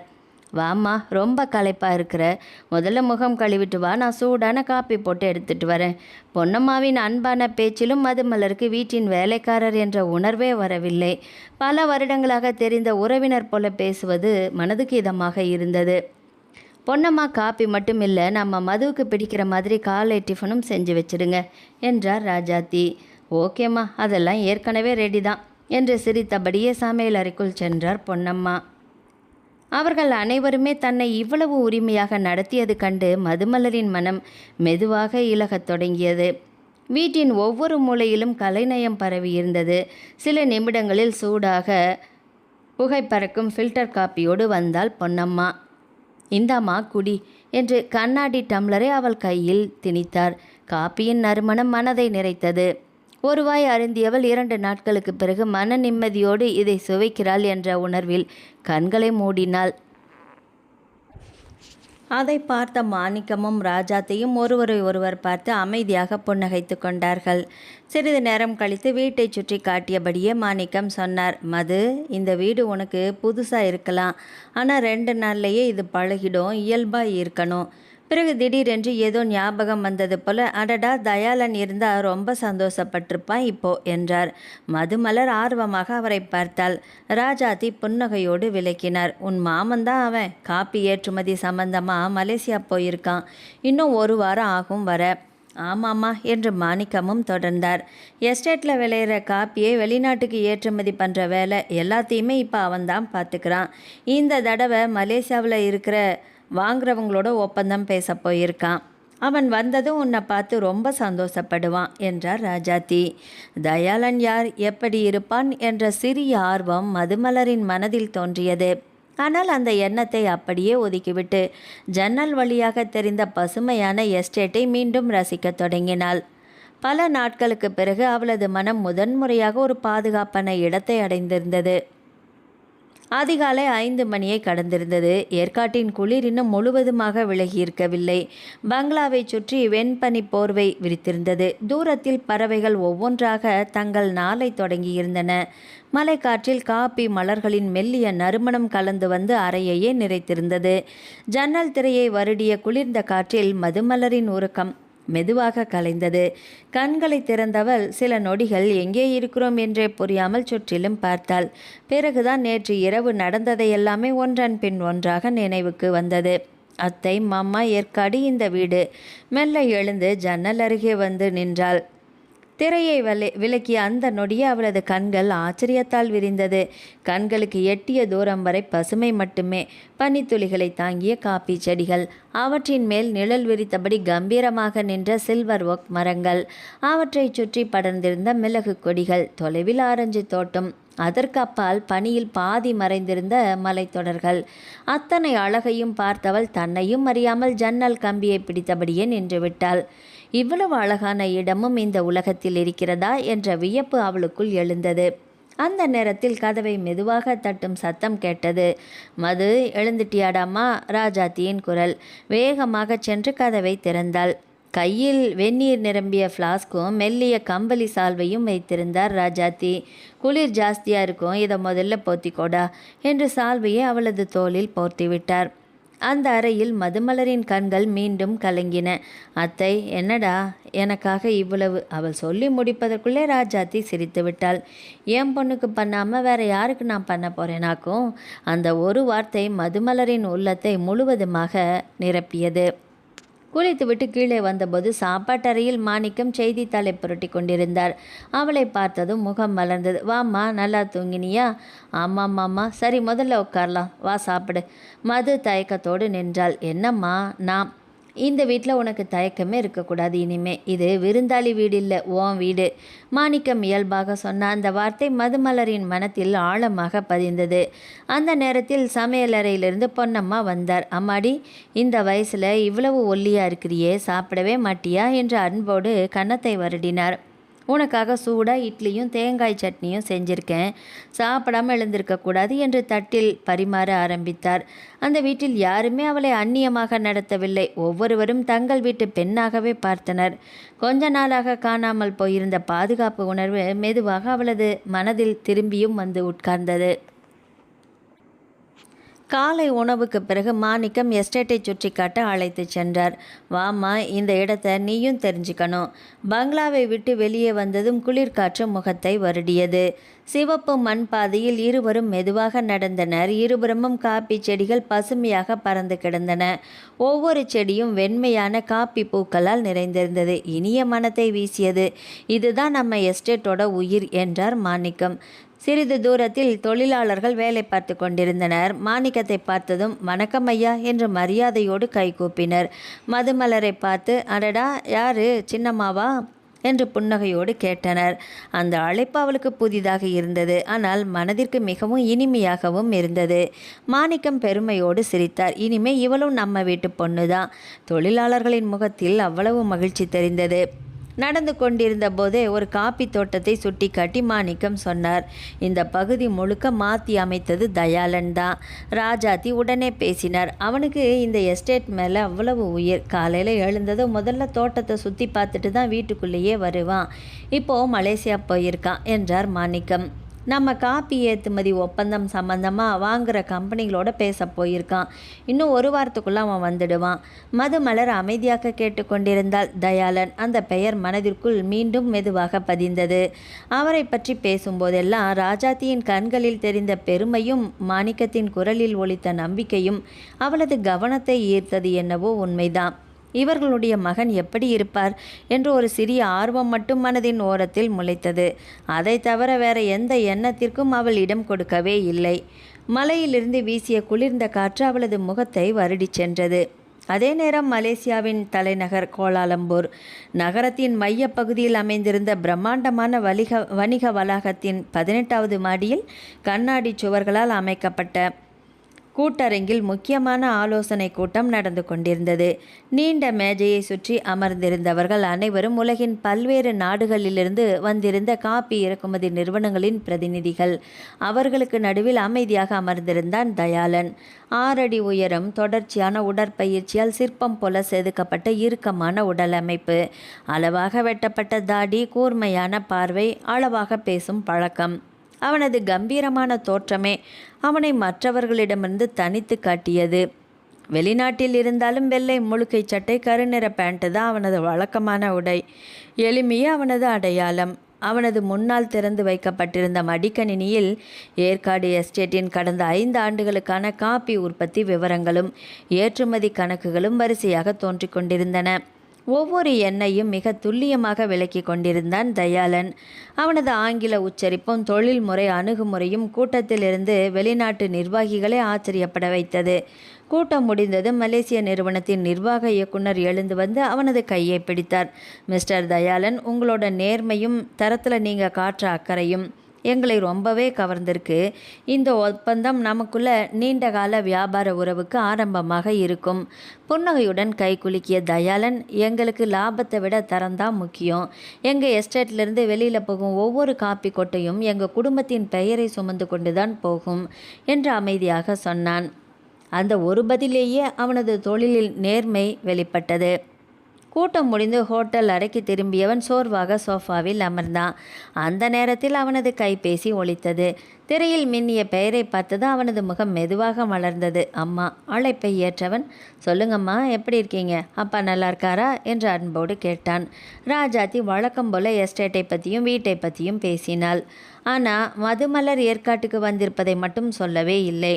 அவனுக்கு அது ஒரு இனிய அதிர்ச்சியாக இருக்க வேண்டும் என்று முடிவு செய்தார். வேலையெல்லாம் நல்லபடியாக முடிஞ்சுதாப்பா? இன்றைக்கி ஒப்பந்தம் கையெழுத்தாயிடுச்சுமா. இன்னும் 2 நாளில் வேலை இருக்குது. அது முடிஞ்சதையும் நான் கிளம்பிடுவேன். பத்திரமா வா. சரிம்மா. அழைப்பு முடிந்தது. கைபேசியை அருகில் வைத்துவிட்டு கண்ணாடி ஜன்னல் வழியே வெளியில் மின்னிக் கொண்டிருந்த கோலாலம்பூர் நகரத்தை சில நொடிகள் அமைதியாக பார்த்தான் தயாளன். அவனது மனம் மட்டும் எப்போதும் போல ஏற்காட்டின் குளிர்ந்த மலைக்காற்றையும் காப்பி மலர்களின் மனத்தையும் நோக்கியே பறந்து கொண்டிருந்தது. 15 நாட்கள் கடந்திருந்தன. மதுமலர் வீட்டை விட்டு வெளியேறிய செய்தி காரமடை முழுவதும் காற்றை விட வேகமாக பரவிவிட்டது. வாசலில் நின்று பேசுபவர்கள், தோப்புக்கு வேலைக்கு வருபவர்கள், கடைக்கு செல்பவர்கள், எல்லாருடைய பேச்சிலும் ஒரே விஷயந்தான். கோபாலம் பொண்ணு யாரோடையோ ஓடி போயிட்டாலாமே. அந்த பேச்சு தினமும் சிவகாமியின் காதிலும் வந்து விழுந்தது. அவளது கோபத்தையும் வேதனையையும் இன்னும் அதிகப்படுத்தியது. அன்று மாலை வீட்டின் நடுக்கூடத்தில் அமர்ந்திருந்தவர் மார்பில் அடித்து கொண்டு அழ ஆரம்பித்து விட்டார். டே கோபி, அந்த கேடுகட்டவ ஓடிப்போய் இன்னையோட 15 நாள் ஆகப் போகுது. ஊருக்குள்ளே எல்லாருமே அதை பற்றியே பேச ஆரம்பிச்சிட்டாங்கடா. கண்ணீரை துடைத்து கொண்டவர் மீண்டும் தொடர்ந்தார். வேலைக்கு வர்றவங்க கூட என்ன கேட்குறாங்கடா, என்னம்மா உங்கள் பொண்ணையே காணோம் அப்படின்னு. என்ன பதில் சொல்கிறது? நான் வெளியில் தலை நிமிர்ந்து நடக்கவே முடியல என்னால். நம்ம குடும்ப மானம் மரியாதை எல்லாத்தையும் ஒரே நாளில் தொலைச்சிட்டாலேடா. சிவகாமியின் கதறலை அமைதியாக கேட்டுக்கொண்டிருந்த கோபிநாத் ஆத்திரமாக பெருமூச்சு விட்டான். வீட்டுக்குள்ளே இருக்கிற உனக்கே இப்படி இருக்குதுன்னா தினமும் வெளியில் போயிட்டு வர எனக்கு எப்படிமா இருக்கும்? எல்லாருமே என்னையவே கேள்வி கேட்குறாங்கம்மா. முகத்துக்கு முன்னாடி பேசுகிறவங்களோட முதுகுக்கு பின்னாடி பேசுகிறவங்க தாம்மா அதிகமாக இருக்கிறாங்க. அவன் குரலில் இருந்த இயலாமை கோபமாக வெளிப்பட்டது. அந்த நேரத்தை பயன்படுத்தி கொண்டாள் கமலி. இதோட முடிய போகுதுன்னு நினைக்கிறீங்களா என்று கசப்பாக சிரித்தாள். நாளைக்கு நமக்கும் ஒரு குழந்தை பிறந்து, அதுவும் பெண் குழந்தையா பிறந்துருச்சுன்னா அவ்வளவுதான். அவளோட அத்தை ஓடி போயிட்டாலாமே, இவளும் எப்படி இருப்பாளோன்னு தெரியலையே அப்படின்னு பேச ஆரம்பிச்சிடுவாங்க இந்த ஊர்க்காரங்க. அவளது வார்த்தைகள் நஞ்சாக காற்றில் கலந்து வந்து இறங்கியது. அதை சொல்லிவிட்டு முகத்தில் எந்த வருத்தமும் இல்லாமல் அமர்ந்திருந்தாள். அவளுக்கு வருத்தம் மதுமலரின் வாழ்க்கையை பற்றியதல்ல, தன் திட்டம் தோல்வி அடைந்தது பற்றியது தான். அவர்கள் பேசி கொண்டிருந்த அனைத்தையுமே அமைதியாக கேட்டுக்கொண்டிருந்தார் கோபாலன். மகளை பற்றி அவர்கள் ஒவ்வொரு வார்த்தையாக குற்றம் சாட்டிய போதும் அவரது இதயம் உள்ளுக்குள் சிதறிக்கொண்டு தான் இருந்தது. என் பொண்ணு எந்த தப்பும் பண்ணலை, அவளை நான் தான் அனுப்பி வச்சேன் என்று அந்த உண்மையை நெஞ்சுக்குள்ளேயே அழுத்தமாக மூடி வைத்தார். ஆனால் அதை வெளியில் சொல்ல முடியாதே. சிவகாமிக்கோ கோபிநாத்துக்கோ கமலிக்கோ உண்மை தெரிந்துவிட்டால் என்ன ஆகும்? அவருக்கு தெரியும். ஒரு நொடியும் யோசிக்காமல் ஏற்காட்டுக்கு கிளம்பிடுவாங்க. ராஜாத்திக்கிட்ட சண்டை போட்டு மதுமலரை வலுக்கட்டாயமாக இழுத்துட்டு வந்துடுவாங்க. அதன் பிறகு அந்த குடிகாரனுக்கே அவளை திருமணம் செஞ்சு வைக்கவும் தயங்க மாட்டாங்க. அதை நினச்சாலே கோபாலனின் உடல் நடுங்கியது. இல்லை, இனிமே என் பொண்ணு இந்த வீட்டு வாசப்படியை மிதிக்கவே வேண்டாம் என்று மனதிற்குள் உறுதியாக நினைத்து கொண்டார். என் தங்கையோட பாதுகாப்பில் அவள் நல்லபடியாக இருக்கட்டும். காலம் வரும்போது அவளுக்கு ஒரு நல்ல குணமுள்ள பையனாக பார்த்து கல்யாணம் பண்ணி வச்சா போதும். அதுதான் ஒரு தந்தையாக நான் அவளுக்கு செய்யக்கூடிய பெரிய கடமை என்று மனமாற வேண்டிக் கொண்டார். கோபாலனின் மனதில் ஓடிக்கொண்டிருந்த இந்த எண்ணங்கள் அவருக்கு எதிரே அமர்ந்திருந்த மூவருக்கும் தெரியாது. அவர்களுக்கு முக்கியமானது மகளின் வாழ்க்கை இப்படி ஆகிவிட்டதே என்று இல்லை. ஊர் என்ன பேசும், தங்கள் மானம் என்ன ஆவது, குடும்ப மரியாதை எப்படி காப்பாற்றப்படும் என்பதுதான். அந்த வீட்டில் மதுமலரின் உண்மையான நலனுக்காக அமைதியாக இறைவனை வேண்டிக் கொண்டிருந்த ஒரே மனிதர் கோபாலன் மட்டும்தான். மதுமலர் வீட்டை விட்டு வெளியேறி 15 நாட்களாகி கடந்திருந்தாலும் கோபிநாத் அவளை தேடுவதை மட்டும் நிறுத்தவே இல்லை. முதல் சில நாட்கள் கோபத்தோடு தேடியவன் நாட்கள் செல்ல செல்ல சோர்ந்து போய்விட்டான். போனா போய் தொலையட்டும் என்ற எண்ணம் கூட சில நேரங்களில் அவன் மனதில் தோன்றியது. ஆனால் அந்த எண்ணம் நிலைத்து நிற்க கமலிதான் விடவே இல்லை. ஒவ்வொரு நாளும் ஏதாவது ஒரு காரணத்தை சொல்லி அவனை தூண்டிவிட்டு கொண்டே இருந்தாள். இப்போ அவளை விட்டுட்டோன்னா எங்கேயாவது போய் நிம்மதியாக வாழ்க்கை வாழ ஆரம்பிச்சிடுவாள். அதை நாம் விடுறதா என்று மனதில் நினைத்து கொண்டாள். நாளைக்கு நமக்கு குழந்தை பிறந்தா உங்கள் அத்தை ஓடி போனாலாமேன்னு ஊரே பேசும் அவகிட்ட. அந்த அவமானத்தை ஓன் குழந்தையும் தாங்கணுமா என்று அவனது மனதில் நஞ்சை விதைத்தாள். அதோடு நிற்காமல் அவளை எப்படியாவது கண்டுபிடிச்சு கூட்டிட்டு வாங்க, அப்பதான் நம்ம மானம் காப்பாற்றப்படும் என்று மீண்டும் மீண்டும் வற்புறுத்தினாள். அவளது வார்த்தைகளை கேட்டு கேட்டே கோபிநாத்தின் கோபம் மீண்டும் மீண்டும் உயிர் பெற்றது. குடும்ப மானம், ஊர் உலகம், தன் மனைவி சொல்லும் வார்த்தைகள் இவையெல்லாம் சேர்ந்து மதுமலரை கண்டுபிடிக்க வேண்டும் என்ற வெறியை அவனுக்குள் மீண்டும் தூண்டியது. தனக்கு தெரிந்த நண்பர்கள், உறவினர்கள், வியாபார தொடர்புகள் என்று யார் கண்ணில் பட்டாலுமே என் தங்கையை பார்த்தீங்களா என்று விசாரிக்க ஆரம்பித்தான். சிலரிடம் அவளது புகைப்படத்தையும் கொடுத்தான். கோயம்புத்தூர், மேட்டுப்பாளையம், திருப்பூர், ஈரோடு என்று தன்னால் முடிந்த அளவு எல்லா வழிகளிலும் தகவல் சொல்லி வைத்திருந்தான். ஆனால் எந்த தகவலுமே கிடைக்கவில்லை. மதுமலர் உயிரோடு இருக்கிறாளா, எந்த ஊரில் இருக்கிறாள், யாருடன் இருக்கிறாள் என்ற ஒரு சிறிய தடயம் கூட யாருக்குமே கிடைக்கவில்லை. அவள் பூமிக்குள் புதைந்து போனவளைப் போல எந்த சுவடும் இல்லாமல் மறைந்து போய்விட்டாள். அந்த உண்மையை அறிந்த ஒரே மனிதர் கோபாலன் மட்டும்தான். தன் மகள் எங்கு இருக்கிறாள் என்பது அவருக்கு தெரியும். அவள் பாதுகாப்பாக இருப்பதும் தெரியும். ஆனால் அந்த உண்மையை அவர் தன் நெஞ்சுக்குள்ளேயே புதைத்து கொண்டு விட்டார். அது வெளியே தெரிந்துவிட்டால் மதுமலரின் வாழ்க்கை மீண்டும் அதே இருளுக்குள் தள்ளப்பட்டுவிடும் என்பதை அவர் நன்றாகவே அறிந்திருந்தார். அதனால் ஒவ்வொரு நாளும் எதுவுமே தெரியாதவர் போல அமைதியாக இருந்தாலும் மனதிற்குள் ஒரே ஒரு பிரார்த்தனையைத்தான் இறைவனிடம் வேண்டிக் கொண்டிருந்தார். என் பொண்ணு சந்தோஷமாக இருக்கணும், அவளை இனிமேல் யாரும் காயப்படுத்திடக்கூடாது. அந்த பிரார்த்தனையே அவருக்கு நிம்மதியையும் அந்த ரகசியத்தை சுமக்கும் வலிமையையும் கொடுத்து கொண்டிருந்தது. கோபாலனின் மனதில் ஒரே ஒரு எண்ணம்தான் ஆழமாக பதிந்திருந்தது. எப்படியாவது மதுமலரின் வாழ்க்கை நன்றாக அமைந்துவிட்டால் போதும். அவள் அனுபவித்த வேதனைகள் இனி ஒருபோதும் திரும்பக்கூடாது. தன் தங்கையின் பாதுகாப்பில் அவள் கொஞ்ச நாள் நிம்மதியாக இருக்கட்டும். அதன் பிறகு நல்ல குணமுள்ள பொறுப்பான ஒரு இளைஞனை தேடி பிடித்து அவள் கையை பிடித்து அவனிடம் கொடுத்து விட்டால் தன் கடமை முடிந்துவிடும் என்று நினைத்து கொண்டிருந்தார். ஒரு தந்தையாக அதற்கு மேல் அவருக்கு வேறு ஆசை எதுவும் இல்லை. ஆனால் ஏற்காட்டில் இருந்த ராஜாத்தி, மாணிக்கம் இருவரின் மனதிலோ வேறு ஒரு எண்ணம் மெல்ல வேரூன்றி கொண்டிருந்தது. ஒரு மாலை எஸ்டேட் வீட்டின் முன் வராண்டாவில் இருவரும் அமைதியாக அமர்ந்திருந்தனர். தொலைவில் பனி மூட்ட மலைகள் மெதுவாக அரவணைத்து கொண்டிருக்க, காப்பி மலர்களின் மனம் காற்றில் கலக்க, தோட்டத்தையே வெறித்தபடி அமர்ந்திருந்த ராஜாத்தி மெதுவாக கேட்டார், என்னங்க, நம்ம மதுவை பார்த்தா மனசு ரொம்ப கஷ்டமாக இருக்குதுல்ல? மாணிக்கம் அமைதியாக தலையசைத்தார். இந்த வயசில் ஒரு பொண்ணு அனுபவிக்கக்கூடாதது எல்லாம் அனுபவிச்சிட்டா, பாவம். இப்போ நம்ம கூட இருக்கிறதுனால நிம்மதியாக இருக்கிறா. ஆனால் நாளைக்கு? அந்த கேள்விக்கு பதில் சொல்லாமல் அமைதியாக இருந்தார் மாணிக்கமும். ராஜாத்தியே தொடர்ந்தார், நாம் இருக்கிற வரைக்கும் அவளை நம்ம கண்ணுக்குள்ளே வச்சு பார்த்துக்கலாங்க. ஆனால் நமக்கு பிறகு அவளுக்கு யார்? அந்த கேள்வி மாணிக்கத்தின் மனதையும் தொட்டது. அவர் மெதுவாக நிமிர்ந்து மனைவியை பார்த்தார். நானும் அதை தான் யோசிச்சிட்ருக்கேன் ராஜி. சில நொடிகள் இருவருக்கும் இடையே மௌனமே நிலவியது. பிறகு ராஜாத்தி தயக்கத்தோடு பேசத் தொடங்கினார். ஒரு விஷயம் சொன்னால் நீங்கள் தப்பாக நினைக்க மாட்டீங்களே? என்ன சொல்லு. நம்ம தயாளனுக்கே மதுவை கல்யாணம் பண்ணி வச்சுட்டா என்னங்க? மாணிக்கத்தின் பார்வை மனைவியின் முகத்தில் மகிழ்ச்சியோடு நிலைத்தது. நானும் அதைத்தான் நினச்சிட்ருக்கிறேன் ராஜி என்று மெதுவாக சொன்னார்.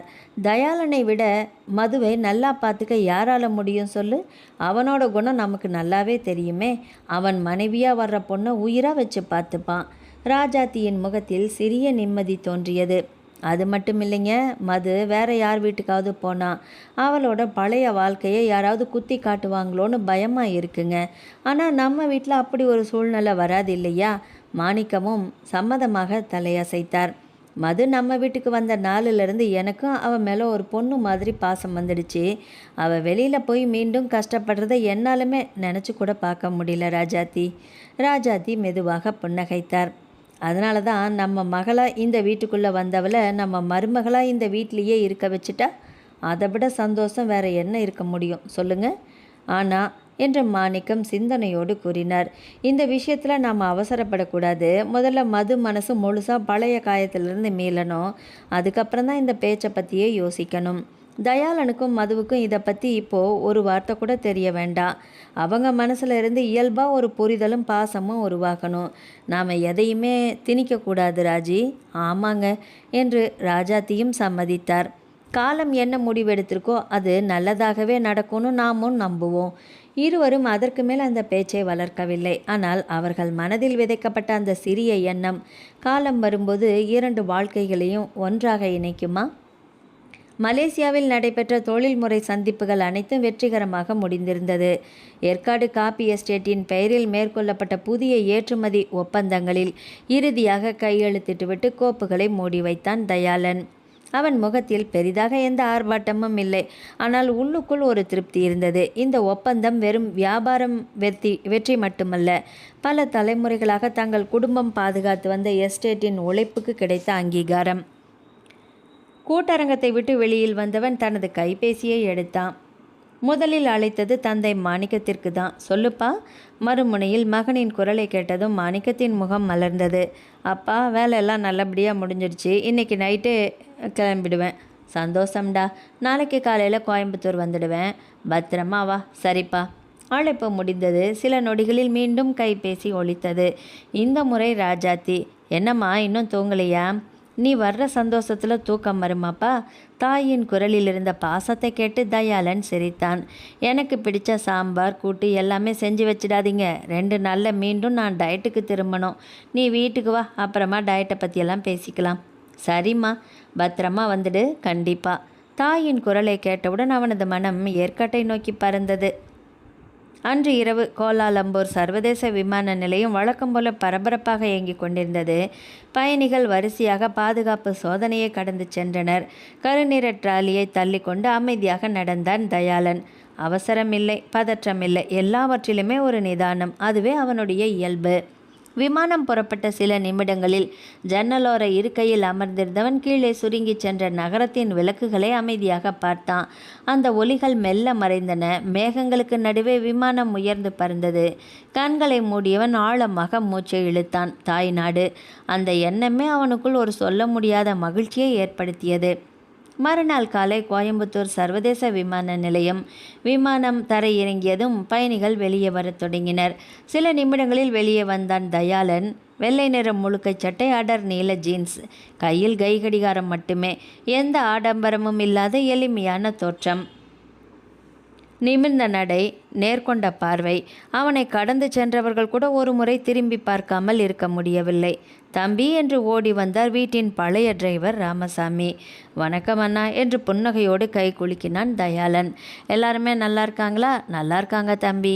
அம்மாவும் ஐயாவும் காலையிலேருந்தே உங்கள் வரவுக்காக காத்திருக்காங்க. சரி, வாங்க போகலாம். காரில் அமர்ந்ததும் கோயம்புத்தூரின் வெப்பம் மெதுவாக பின்னோக்கி மறைந்தது. கார் சேலம் தாண்டி மலைச்சாலையில் ஏறத் தொடங்கியது. ஒவ்வொரு வளைவுகளையும் கடக்கும்போது குளிர்காற்று காருக்குள் புகுந்தது.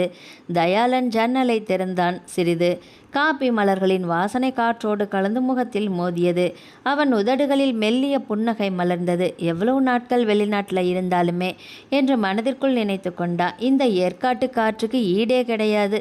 கார் மெதுவாக பங்களா வாசலுக்குள் வந்து நின்றது. என்ஜின் சத்தம் கேட்டதும் வராண்டாவில் நின்றிருந்த ராஜாத்தியின் முகம் மலர்ந்தது. வந்துட்டான்னு நினைக்கிறேன் என்று சொல்லிக்கொண்டே படிகளை இறங்கி வாசலுக்கு வந்தார்.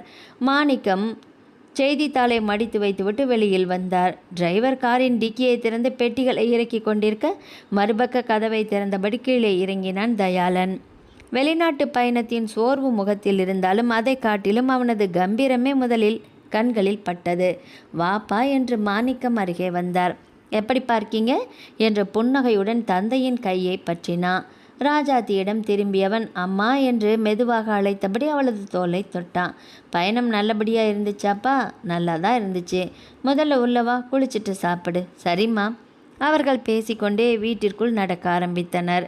அந்த நேரத்தில் சமையல் அறையிலிருந்து பொன்னம்மாவின் குரல் கேட்டது. மதுமா, இந்த காப்பியை கொண்டு போய் தம்பிக்கு கொடுத்துடு. சரிம்மா என்ற மென்மையான குரல் உள்ளிருந்து கேட்டது. தயாளனின் நடை தானாகவே ஒரு கணம் நின்றது. அந்த குரல் அவனுக்கு புதிதாக இருந்தது. அடுத்த நொடியே வெள்ளி நிற தட்டில் சூடான காப்பி டம்ளரோடு வெளியில் வந்தாள் மதுமலர். மெல்லிய இளஞ்சிவப்பு நிற பருத்தி புடவை, ஈரமாக குளித்து தலைமுடியை பின்னாமல் தோல் மீது விட்டிருந்தாள். நெற்றியில் சிறிய குங்குமப் பொட்டு, எந்த ஒப்பனையும் இல்லாத முகம். ஆனால் அந்த இயல்பே அவளது அழகை இன்னும் அதிகமாக வெளிப்படுத்தியது. காலை பனித்துளியில் மலர்ந்த வெண்பூவைப் போல தெளிவாக இருந்தாள். சிறிது கலக்கமும் சிறிது நாணமும் கலந்திருந்த அவளது விழிகள் எதிரே நின்றிருந்த தயாளனை நோக்கி மெதுவாக உயர்ந்தது. அதே நொடியில் தயாளனின் பார்வையும் அவளை தொட்டது. ஒரு கணம் அவன் பார்வை அப்படியே நின்றுவிட்டது. இத்தனை நாட்களாக வெளிநாடுகளில் எத்தனையோ அழகான முகங்களை பார்த்திருந்தான். ஆனால் அவற்றில் எதுவுமே இந்த பெண்ணின் இயற்கையான அழகை நினைவுபடுத்தவில்லை. அவளது முகத்தில் குழந்தைத்தனம் கலந்த மென்மை இருந்தது. கண்களில் காயம்பட்ட மனதின் சோகமும் இருந்தது. அந்த சோகத்தை கூட மறைத்துவிடும் அளவுக்கு இறைவன் அழகை அள்ளி கொடுத்திருந்தான். அவள் சிரிக்கவில்லை. ஆனாலும் அவளது முகத்தை பார்த்த நொடியே அந்த வீடு முழுவதும் வெளிச்சம் பரவிவிட்டது போல அவனுக்குள்ளும் ஒரு உணர்வு தோன்றியது. யார் இவள்? என்ற கேள்வி மனதிற்குள் எழுந்தது. மதுமலரும் அவனைத்தான் பார்த்து கொண்டிருந்தாள். அப்போது அத்தை மாமா இருவரும் பெருமையாக பேசி கொண்டிருந்த தயாளன் இவர்தானா? உயரமாகவும் கம்பீரமாகவும் நின்றிருந்தான். கிரேக்க சிற்பம் போன்ற உடல் கற்று, அகன்ற நெற்றி, கூர்மையான கண்கள். ஆனால் அவற்றில் துளி கூட கடுமை இல்லை. அமைதியான தன்னம்பிக்கை மட்டுமே இருந்தது. அவனை பார்த்தவுடனே இவர் எந்த இடத்திற்குள் நுழைந்தாலுமே தனியாக தெரியும் மனிதர்தான் என்று தோன்றியது அவளுக்கு. அவளது விரல்கள் காப்பி டம்ளரை இன்னும் இறுகமாக பற்றி கொண்டது. மது என்று ராஜாத்தி அழைத்தார். இது எங்க மகன் தயாளன். பிறகு மகனை நோக்கி, தயாளா, இவதான் உன் மாமா பொண்ணு மதுமலர் என்றார் இயல்பாக. மதுமலர் 2 கைகளாலும் தட்டை பிடித்தபடி வணக்கம் என்று மெதுவாக சொன்னாள். தயாளனும் மெல்லிய புன்னகையோடு தலையசைத்தான். வணக்கம், அவ்வளவுதான். அதற்கு மேல் ஒரு வார்த்தை கூட இருவருமே பேசிக்கொள்ளவில்லைதான். ஆனால் அவன் கண்கள் மட்டும் அடிக்கடி மதுமலரின் முகம் நோக்கியே மீண்டு திரும்பியது. காலை பொழுதின் இதமான வெயில் மெதுவாக மேலே ஏறி கொண்டிருந்தது. இரவின் பனித்துளிகள் இன்னும் முழுவதுமாக காய்ந்திருக்கவில்லை. காப்பி செடிகளின் இலைகளில் ஒட்டி கொண்டிருந்த துளிகள் சூரிய ஒளி பட்டதும் வைரங்களைப் போல மின்னியது. மலையிலிருந்து வீசிய குளிர்ந்த தென்றல் காற்று பூத்து குலுங்கிய காப்பி மலர்களின் மணத்தை தோட்டம் முழுவதும் பரப்பி கொண்டிருந்தது. பங்களாவின் முன்புற தோட்டத்தில் போடப்பட்டிருந்த வட்ட மேஜையை சுற்றியிருந்த நாற்காலிகள் ஒன்றில் அமைதியாக அமர்ந்திருந்தாள் மதுமலர். பார்வை இயற்கையின் பேரழகை ரசித்து கொண்டிருந்தாலும் மனம் மட்டும் கடந்த காலத்தின் காயங்களை மீண்டும் மீண்டும் புரட்டி பார்த்து கொண்டிருந்தது. எத்தனை சீக்கிரமாக வாழ்க்கை தலைகீழாக மாறிவிட்டது. அதை நினைக்கும் போதெல்லாம் அவளது நெஞ்சுக்குள் சொல்ல முடியாத ஒரு பாரம் வந்து அமர்ந்து கொண்டது. அந்த நேரத்தில் எந்தவித சத்தமும் இல்லாமல் வந்து அவள் அருகில் இருந்த நாற்காலியை இழுத்து போட்டு அமர்ந்தான் தயாளன். சில நொடிகள் எதுவும் பேசாமல் அவனும் அந்த இயற்கையை அமைதியாக ரசித்தான். பிறகு மெதுவாக திரும்பி, ஹலோ மலர் என்றான். அந்த அழைப்பு மதுமலரை திடுக்கிட வைத்தது. மெல்ல அவனை நோக்கி திரும்பி அவளின் விழிகளில் வியப்பு தெரிந்தது. அதை பார்த்து தயாளன் சிரித்தான். என்ன அப்படி பார்க்குற? மதுமலர் பதில் சொல்லாமல் அமைதியாக இருந்தாள்.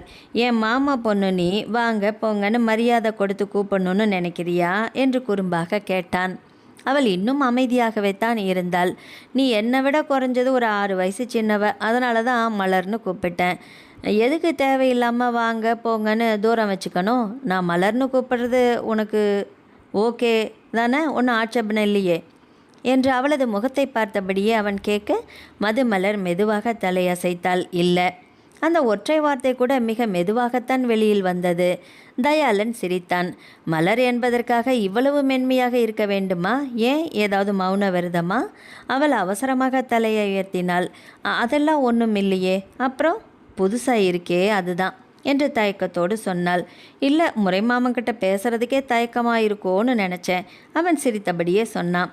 அத்தை மகனே, என் அத்தானே, உன் அழகை கண்டு நான் பித்தானேன் என்று வாய் நிறைய பாடி கூப்பிட்டாதானே எனக்கும் உன்கிட்ட ஓடோடி வந்து பேச ஆசையாக இருக்கும். அவன் அதை மிக இயல்பாக நாடக பாணியில் நகைச்சுவையாக பாடியே சொல்ல கலகலை என்று சிரித்து விட்டாள் மது. அந்த சிரிப்பை அமைதியாக பார்த்து கொண்டிருந்தான் தயாளன். அவள் சிரிக்கும்போது கன்னத்தில் விழுந்த சிறிய குழி, காற்றில் அசைந்த சில முடிக்கற்றைகள், சிரிப்பால் இன்னும் பிரகாசமாக மாறிய முகம் அவனது பார்வையை சில நொடிகள் அங்கேயே கட்டி போட்டது. அத்தான்னு கூப்பிடணுமா? அது வேணும்னா ஓகே தான். அத்தை மகன் அத்தான்னு கூப்பிடலாம். ஆனால் அழகை கண்டு ஒன்று யாருமே பித்தாகலையே. அப்படி பித்தாகிற மாதிரி அங்கே என்ன அழகு இருக்காமா என்று திடீரென்று குறும்பாக கேட்டாள் மதுமலர். கேட்டதோடு மட்டுமில்லாமல் அவனை பார்த்து குறும்பாக கண்களை சிமிட்டவும் செய்தாள். அந்த ஒரு கண் சிமிட்டலே பல நாட்களாக மறைந்து போயிருந்த அவளது இயல்பான குழந்தைத்தனம் அறியாமலேயே வெளிப்பட வைத்தது. தயாளன் ஒரு கணம் பேச மறந்து விட்டான். இத்தனை நேரம் சோகத்தில் மூழ்கிய பெண்ணாக தெரிந்தவள் இந்த ஒரு சிரிப்பில் முற்றிலும் வேறு மனிதராக மாறிவிட்டாள். இவள் சிரிக்கும்போது எவ்வளவு அழகாயிருக்கிறா என்ற எண்ணம் அவன் மனதிற்குள் தோன்றி மறைந்தது. ஆனால் அவன் அதை வெளிக்காட்டி கொள்ளவில்லை. ஐயோ, என்ன அப்படி சொல்லிவிட்டாய்? என் அழகை கண்டு ஒரு கூட்டமே என்னை சுற்றுகிறது என்று அல்லவா நான் இது நாள் வரைக்கும் நினைத்து கொண்டிருந்தேன் என்று அப்பாவியாக கண்களை உருட்டிச் சொன்னான் தயாளன். ஐயோ பாவம், எப்படியெல்லாம் கற்பனை செய்து கொண்டிருக்கிறீர்கள் என்று சொல்லி மீண்டும் அவள் கிளிக்கிச் சிரித்தாள். யார் கண்களுக்கு வேண்டுமானாலும் நான் அழகாக தெரிய வேண்டும் என்று நினைக்கவில்லை. என் மாமன் மகளின் கண்களுக்காவது நான் அழகாக தெரிந்தால் மட்டும் போதும் என்றுதான் நினைக்கிறேன். தெரிகிறேனா அழகாக என்று அவன் ஆழ்ந்த அவளை பார்த்து கேட்க விக்கித்து போனாள் மதுமலர். என்ன அப்படி கண்ணை உருட்டி பார்க்குற? அழகா இருக்கிறேன் என்று ஒரு பொய்யாவது சொல் கண்ணே என்று அவன் மீண்டும் கேட்க இம்முறை அவளால் சிரிப்பை இன்னும் அடக்கவே முடியவில்லை. கண்களில் நீர் வர குலுங்கி குலுங்கி சிரித்தாள் பெண்ணவள். அவள் சிரிப்பதை மனநிறைவோடும் ஆசையோடும் பார்த்து கொண்டே அமர்ந்திருந்தான் தயாளன். மலர், நீ என்னை அத்தான்னு கூப்பிட்டாலும் சந்தோஷந்தான், தயாளன்னு கூப்பிட்டாலும் சந்தோஷந்தான். ஏன் இன்னும் சுருக்கி தயா என்று கூப்பிட்டால் இரட்டிப்பு மகிழ்ச்சி தான். ஆனால் ஒரு கண்டிஷன். இனிமே இப்படி அமைதியாக மட்டும் இருக்காத தாயே. இந்த வீட்டில் நீ எப்போதும் சிரிச்சுக்கிட்டே இருக்கணுமா? அவன் அதை மிகவும் அழுத்தமாக சொல்ல அந்த வார்த்தைகள் மதுமலரின் மனதில் ஆழமாக பதிந்தது. எத்தனை நாட்களுக்கு பிறகு தன்னை அழ வைக்காமல் சிரிக்கச் சொல்லும் ஒரு மனிதனை அவள் சந்தித்திருக்கிறாள். தயாளன் அவள் உள்ளத்தில் ஆழமாக இடம் பிடித்தான். அவர்கள் இருவரும் தோட்டத்தில் அமர்ந்து சிரித்து சிரித்து பேசி கொண்டிருப்பதை பார்த்த ராஜாத்தி மாணிக்கத்தின் மனம் மிகவும் சந்தோஷமடைந்தது. அவர்கள் இருவருக்கும் ஒருவரை ஒருவர் மிகவும் பிடித்திருக்கிறது போல. அதனால் அடுத்த கட்ட நடவடிக்கைகளை ஆரம்பிக்கலாமா என்று ஒருவரை ஒருவர் பார்த்து கேட்டுக்கொண்டார்கள். தோட்டத்தில் வட்டமேஜையை சுற்றி அமர்ந்திருந்த தயாளனும் மதுமலரும் சிரித்து பேசி கொண்டிருந்த காட்சியை தூரத்திலிருந்து அமைதியாக பார்த்து கொண்டிருந்தனர் ராஜாத்தியும் மாணிக்கமும். மதுமலர் மனம் விட்டு சிரிப்பதை அவர்கள் இதுவரை பார்த்ததே இல்லை. தயாளனும் வழக்கத்தை விட அதிக உற்சாகமாக பேசி கொண்டிருந்தான்.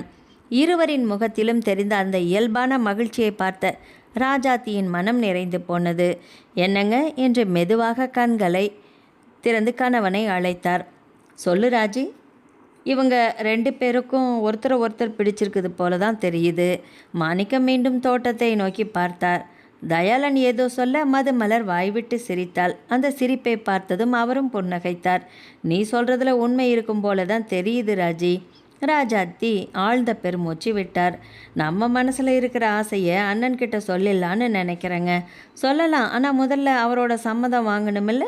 அவர்கள் பேசி கொண்டிருந்த அதே நேரத்தில் மாணிக்கத்தின் கைபேசியும் ஒலித்தது. திரையில் மின்னிய பெயரை பார்த்த ராஜாத்தியின் முகமும் மலர்ந்தது. அண்ணன்தான். உற்சாகமாக சொன்னாள். நல்ல சகுனம்தான் போல. நாம் நினைக்கிற நேரத்திலேயே அண்ணனும் ஃபோன் பண்ணியிருக்கிறாரு பாருங்க என்று சிரித்தபடியே அழைப்பை ஏற்றார். சொல்லுங்கண்ணா. நல்லா இருக்கியாம்மா ராஜி? நல்லா இருக்கேண்ணா. நீங்கள் எப்படி இருக்கீங்க? நான் நல்லா இருக்கேம்மா. மாப்பிள்ளை நல்லா இருக்காரா? நல்லா இருக்காருண்ணா. என் மருமக வப்பில் வந்துட்டா அப்படியா? ராஜாத்தி சிரித்தார். வந்துட்டானா? கோபாலனின் குரலில் அக்கறை அதிகரித்தது. மதி எப்படிமா இருக்கா? கொஞ்சமாவது பழையதை மறந்துட்டு நிம்மதியாக இருக்கிறாளாடா? அவர் கேட்ட விதத்தை கேட்ட ராஜாத்தியால் சிரிப்பை அடக்கவே முடியவில்லை. அவள் சிரிப்பதை கேட்டு கோபாலன் குழம்பி போனார். என்னம்மா நான் கேட்குறேன், நீ சிரிச்சிட்டே இருக்கிற? அண்ணா, மது ரொம்ப சந்தோஷமாக இருக்காண்ணா. தினமும் சிரிச்சிட்டே இருக்கான்னா பாரு. பழசு என்னன்னு கூட இப்போது அவள் மனசில் இல்லை. அந்த அளவுக்கு இங்கே எல்லார் கூடயும் ஒட்டிக்கிட்டா. அந்த வார்த்தைகளை கேட்ட கோபாலின் மனம் லேசானது. அப்பாடா என்று ஆழமாக மூச்சை இழுத்து விட்டார். இப்போதாம்மா எனக்கு நிம்மதியாக இருக்குது. சில நொடிகள் அமைதியாக இருந்த ராஜாத்தி பிறகு நேராகவே விஷயத்துக்கு வந்தாள். அண்ணா, இன்னொரு சந்தோஷமான விஷயம் உங்ககிட்ட பேசணும்னு நினச்சேன். என்னம்மா? உன்னோட பொண்ணு மதுவை என் பையன் தயாளனுக்கு கட்டி கொடுக்க உனக்கு சம்மதமா? அந்த கேள்வியை கேட்ட கோபாலன் ஒரு கணம் பேச முடியாமல் நின்றார். கைபேசியை இருக்க பற்றியபடி அமைதியாக இருந்தவர் தங்கையின் குரல் மீண்டும் ஒலிக்க, அண்ணா என்னம்மா சொல்கிற? அவரது குரல் உணர்ச்சியில் நடுங்கியது. மகளாக என் வீட்டுக்கு வந்த மதுவை மருமகளாக இந்த வீட்டிலேயே இருக்க வைக்கணும்னு ஆசை. அதுதான் என் ஆசையும். கோபாலனின் கண்கள் கலங்கியது. தான் வேறொருவனை தேடி பார்த்து மகளுக்கு வாழ்க்கை அமைத்து கொடுக்க வேண்டும் என்று நினைத்து கொண்டிருக்க, ஆனால் தன் தங்கையோ அவளை மருமகளாகவே ஏற்றுக்கொள்ள விரும்புகிறாள். அதைவிட ஒரு தந்தைக்கு வேற என்ன மகிழ்ச்சி இருக்க முடியும்? ராஜி என்று அழைத்தவரின் குரல் தழுதழுத்தது. இதை விட எனக்கு வேற என்னம்மா சந்தோஷம் இருக்கணுது? எனக்கு முழு சம்மதந்தாம்மா இதில். சில நொடிகள் பேச முடியாமல் நின்றவர் தொடர்ந்தார். அவளை நல்லபடியாக கல்யாணம் பண்ணி வை, அதுதான் என் ஆசீர்வாதம். சிறிது நேரம் மௌனமாக இருந்தவர் மெதுவாக சொன்னார். ஒரே ஒரு வருத்தம்தான். என்னன்னா, அந்த கல்யாணத்தை என் கண்ணால் பார்க்குற கொடுப்புனை எனக்கு இருக்குதா தெரியல. பரவாயில்ல, அங்கே நிம்மதியாக இருந்தாலே போதும். அங்கே நிம்மதியாக இருக்கிறா அப்படிங்கிற நினப்பிலேயே நான் நிம்மதியாக கண்ணை மூடிடுவேம்மா. ராஜாத்தி உடனே இடைமறித்தார். அண்ணா, என்ன இது? அவளது குரலில் கண்டிப்பு தெரிந்தது. கல்யாண பேச்சு பேசுகிற நேரத்தில் சாவை பற்றி பேசிகிட்டு இருக்கிறீங்களே. கோபாலன் மெதுவாக சிரித்தார். இல்லைம்மா, நான் எதுவும் பேச வேண்டாம். இனிமே மதுவை பற்றிய கவலையை விட்டுடுங்க. அவள் இப்போது என் வீட்டு பொண்ணு மட்டுமில்லை, நாளைக்கு என் வீட்டு மருமகளும். அருகில் நின்றிருந்த மாணிக்கமும் சிரித்தபடியே கைபேசியை வாங்கினார். மச்சான், சொல்லுங்க மாப்பிள்ள, கல்யாண சாப்பாடு சாப்பிட மட்டும் எப்படியாவது வீட்டில் சாக்கு போக்கு சொல்லிட்டு வந்துடணும், சரியா? அதை மட்டும் மறந்துடாதீங்க. அந்த வார்த்தையை கேட்டு கோபாலன் மனமாற சிரித்தார். அது மட்டும் நிச்சயம் மாப்பிள்ள. அடுத்த சில நிமிடங்களில் மூவருமே மனம் விட்டு பேசி கொண்டிருந்தனர். அந்த உரையாடல் முடியும் நேரத்தில் ஒரு தந்தையின் மனம் முழுமையான நிம்மதியை அடைந்திருந்தது. தன் மகளின் எதிர்கால வாழ்க்கை தன்னை விட அதிக அன்பு கொண்ட கைகளில் பாதுகாப்பாக ஒப்படைக்கப்பட்டு விட்டது என்ற மனநிறைவு அவரது உள்ளம் முழுவதையும் மகிழ்ச்சியால் நிரம்பியது. கோபாலனின் மனநிறைவோடு அவர் பேசி முடிக்க அவரது முழு சம்மதத்தையும் பெற்றுக்கொண்ட ராஜாத்தியும் மாணிக்கமும் தோட்டத்தை நோக்கி மெதுவாக நடந்தார்கள். வட்ட மேஜையை சுற்றி அமர்ந்திருந்த தயாளனும் மதுமலரும் ஏதோ சுவாரஸ்யமாக பேசி கொண்டிருந்தார்கள். தயாளன் ஏதோ சொல்ல, மதுமலர் மனம் விட்டு சிரிக்க என்று பார்க்கவே அழகாக இருந்தது. அந்த சிரிப்பை பார்த்த ராஜாத்தியின் மனமும் நிறைந்து போனது. இந்த சிரிப்பை தான் நான் இத்தனை நாளாக பார்க்க ஆசைப்பட்டேன் என்று நினைத்து கொண்டார். அவர்கள் அருகில் வந்தது முதலில் கவனித்தது என்னவோ தயாளன் தான். வாங்கப்பா, வாங்கம்மா என்று புன்னகையோடு எழுந்து நின்றான். மதுமலரும் உடனே எழுந்து நின்றாள். வாங்கத்த, வாங்க மாமா என்று புன்னகையோடு அவளும் வரவேற்றாள். உட்காருங்க என்று தயாளன் அருகில் இருந்த 2 நாற்காலிகளையும் இழுத்து போட்டான் அவர்களுக்கு. ராஜாத்தியும் மாணிக்கமும் ஆளுக்கு ஒரு நாற்காலியில் அமர்ந்தனர். அமர்ந்த பிறகும் ராஜாத்தியின் பார்வை மதுமலரின் முகத்திலேயே நிலைத்தது. சில நாட்களுக்கு முன்பு கண்ணீர் மட்டுமே சுமந்திருந்த அந்த முகம் இன்று சிரிப்பால் மலர்ந்திருந்தது. அதை பார்த்தபோது அவருடைய மனதில் சொல்ல முடியாத நிறைவு ஏற்பட்டது. மெதுவாக கையை நீட்டி மதுமலரின் கன்னத்தை வருடினாள். என் கண்ணம்மா என்று உருக்கமாக அழைத்தவர், எப்பவும் இப்படி சிரிச்சுக்கிட்டே இருக்கணும்டா நீ என்றார். மதுமலர் வெட்கத்தோடு புன்னகைத்தாள். அதற்குள் தயாளன் குறும்பாக குறுக்கிட்டான். அம்மா, என்னப்பா, எப்பவும் சிரிச்சுக்கிட்டே இருந்தா அதுக்கு பேர சந்தோஷம் இல்லை வேற. ராஜாத்தி புருவம் உயர்த்தி பார்த்தார். அப்புறம் தயாளன் சிரிப்பை அடக்கி கொண்டே சொன்னான். பைத்தியம்னு சொல்லிடுவாங்கம்மா என்றான். ஒரு நொடி அமைதியாக இருந்த அனைவரும் அடுத்த நொடியே புரிந்து கலகல என்று சிரித்தனர். மதுமலர் சிரிப்பை அடக்கவே முடியாமல் தவித்தாள். தலையை குனிந்தபடியே சிரித்து கொண்டிருந்தாள். அவளது சிரிப்பில் தெரிந்த இயல்பும் கண்களில் மின்னிய குறும்பும் தயாளனின் பார்வையை ஒரு கணம் அவள் மீதே கட்டி போட்டு நிறுத்தியது. இதுவரை அவளது முகத்தில் பார்த்திராத ஒரு ஒளி அது. அதை அமைதியாக ரசித்தவன் தன்னையும் அறியாமல் மெதுவாக புன்னகைத்து கொண்டான். அதை கவனித்த ராஜாத்தியும் மாணிக்கமும் ஒருவரை ஒருவர் பார்த்து புன்னகைத்து கொண்டார்கள். எந்த வார்த்தையும் பேசவில்லை. ஆனால் இருவரின் மனதிலும் அந்த எண்ணம் வலுப்பற்றது. இந்த 2 முகங்களில் தெரியும் சிரிப்பு காலம் முழுவதும் இப்படியே நிலைத்திருக்க வேண்டும். தோட்டத்தில் சில நிமிடங்கள் கலகலப்பாக பேச்சு ஓடிக்கொண்டிருந்தது. சிரிப்புகள் கொஞ்சம் அடங்கியதும் ராஜாத்தி மெதுவாக இருவரையும் பார்த்தார். கண்ணா, மது என்று அழைத்தார். இருவரும் ஒரே நேரத்தில் அவரை திரும்பி பார்த்தனர். உங்கள் 2 பேர்கிட்டையும் நாங்கள் ஒரு முக்கியமான விஷயம் பேசணும். அவரது குரலில் இருந்த தீவிரம் அங்கிருந்த சிரிப்பை மெதுவாக அமைதியாக மாற்றியது. இதில் உங்கள் 2 பேரோட சம்மதமும் ரொம்ப முக்கியம். அதனால் நாங்கள் சொல்கிறத முழுசாக கேட்டுக்கிட்டு மனசில் என்ன தோணுதோ அதை தயங்காமல் சொல்லணும் எங்ககிட்ட. தயாளனும் புன்னகைத்தான். என்னம்மா, பீடிகையெல்லாம் பலமாக இருக்குது, விஷயத்த சொல்லுங்கள் முதல்ல. அவனது இயல்பான பேச்சில் ராஜாத்திக்கு சிரிப்பு தான் வந்தது. ஒரு பெருமூச்சு விட்டவர் நேராக விஷயத்துக்கு வந்துவிட்டார். கண்ணா, மதுவை எனக்கும் உங்கள் அப்பாவுக்கும் ரொம்ப பிடிச்சிருக்குது என்று ஆரம்பித்தவர் மதுமலரை அன்போடு ஒரு பார்வை பார்த்தார். அதே மாதிரி மது உன் அப்பாவுக்கு ஒரு விருப்பமும் இருக்குது. சிறிது நேர இடைவெளி விட்டு, மது, உன்னை எங்கள் வீட்டு மருமகளாக்கிக்கணும்னு நாங்கள் ஆசைப்படுறோம் என்று மெதுவாக சொன்னார். தயாளனுக்கும் உனக்கும் கல்யாணம் பண்ணி வைக்கலான்னு நினைக்கிறோண்டா. அந்த வார்த்தைகள் காற்றில் கரைந்த நொடியில் தயாளனும் மதுமலரும் திடுக்கிட்டு ஒருவரை ஒருவர் பார்த்து கொண்டார்கள். சில நொடிகள் யாரும் எதுவும் பேசவில்லை. தயாளனின் பார்வை அமைதியாக மதுமலரின் முகத்தில் நிலைத்தது. அவளது கன்னங்கள் வெட்கத்தில் மெதுவாக சிவந்து கொண்டிருக்க அவன் பார்வையை எதிர்கொள்ள முடியாமல் மதுமலர் தலை குனிந்து கொண்டாள். ஆனால் அந்த வெட்கம் கலந்த மௌனமே அவளது மனதை அவனுக்கு புரிய வைத்துவிட்டது.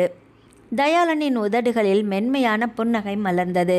அவன் அமைதியாக தாயை பார்த்தான். அம்மா, சொல்லுப்பா, எங்களுக்கு இதில் முழு சம்மதந்தாம்மா என்று தெளிவாக சொன்னான். ராஜாத்தி புருவத்தை உயர்த்தினார். என்னடா மது இன்னும் ஒரு வார்த்தை கூட சொல்லலை, அவளுக்கும் சேர்த்து நீயே சம்மதம்னு சொல்லற? தயாளன் சிரித்தபடியே மதுமலரை ஒரு பார்வை பார்த்தான். அம்மா, அவள் முகத்தை பார்த்தாலே தெரியலையா? என்னை மணக்க கூட அவளுக்கு மறுப்பு சொல்ல ஏதாவது காரணம் இருக்குமா என்று தோள்களை குலுக்கி கொண்டே குறும்பாக கேட்டான்.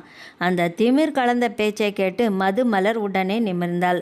அவனை நேராக பார்த்தபடி குறும்பாக சிரித்தாள். அத்தை என்று ராஜாத்தியை பார்த்தவள், உங்கள் மகனை கல்யாணம் பண்ணிக்க வேற யாரும் முன் வர மாட்டார்கள், அதனால் என்று சொல்லிவிட்டு சிரிப்பை அடக்கி கொண்டே தொடர்ந்தாள்.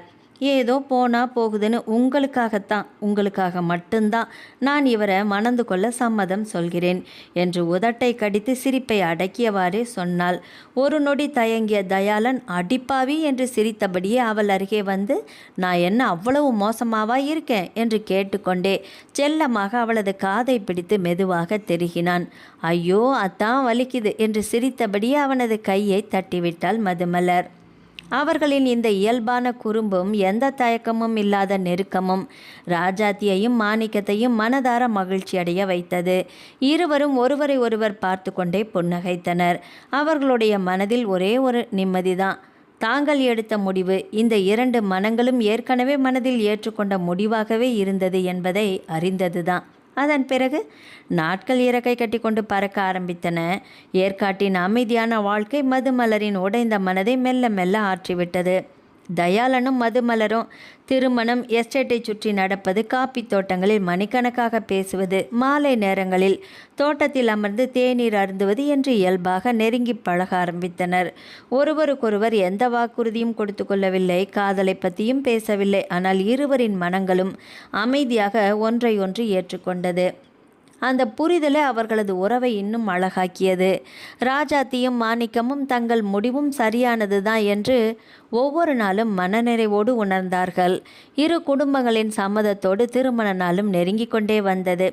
இதற்கிடையில் காரமடையில் வாழ்க்கையோ வேறு பாதையில் நகர்ந்து கொண்டிருந்தது. முதல் சில நாட்கள் வெறித்தனமாக மதுமலரை தேடிய கோபிநாத் எந்த தகவலும் கிடைக்காததால் நாளடைவில் சோர்ந்து போனான். ஒரு கட்டத்தில் எங்கே போனாலும் போய் தொலையட்டும் என்று தேடுவதையே நிறுத்திவிட்டான். அதன் பிறகு அவனது கவனம் முழுவதும் தொழிலிலும் குடும்ப வாழ்க்கைக்கும் திரும்பியது. கமலியும் ஆரம்பத்தில் விடாமல் அவனை தூண்டி பார்த்து கொண்டு தான் இருந்தாள். இன்னும் கொஞ்சம் தேடுங்க, எப்படியாவது கண்டுபிடிச்சு கூட்டிகிட்டு வந்துடுங்க என்று எத்தனையோ முறை வற்புறுத்தியும் பார்த்தாள். ஆனால் கோபிநாத்தின் மனம் இனி அதற்கு இடம் கொடுக்கவில்லை. அவனுடைய பிடிவாதம் தளர்ந்து விட்டதை உணர்ந்து கமலிக்கும் அதற்கு மேலே அவனை தூண்டி ஒரு பிரயோஜனமும் ஆகாது என்று புரிந்து போனது. எரிச்சலோடு அந்த முயற்சியையும் கைவிட்டு விட்டாள். சிவகாமியும் காலம் செல்ல செல்ல மாற ஆரம்பித்தாள். ஆரம்பத்தில் மகளின் மீது இருந்த கோபம் நாளடைவில் கவலையாக மாறிப்போனது.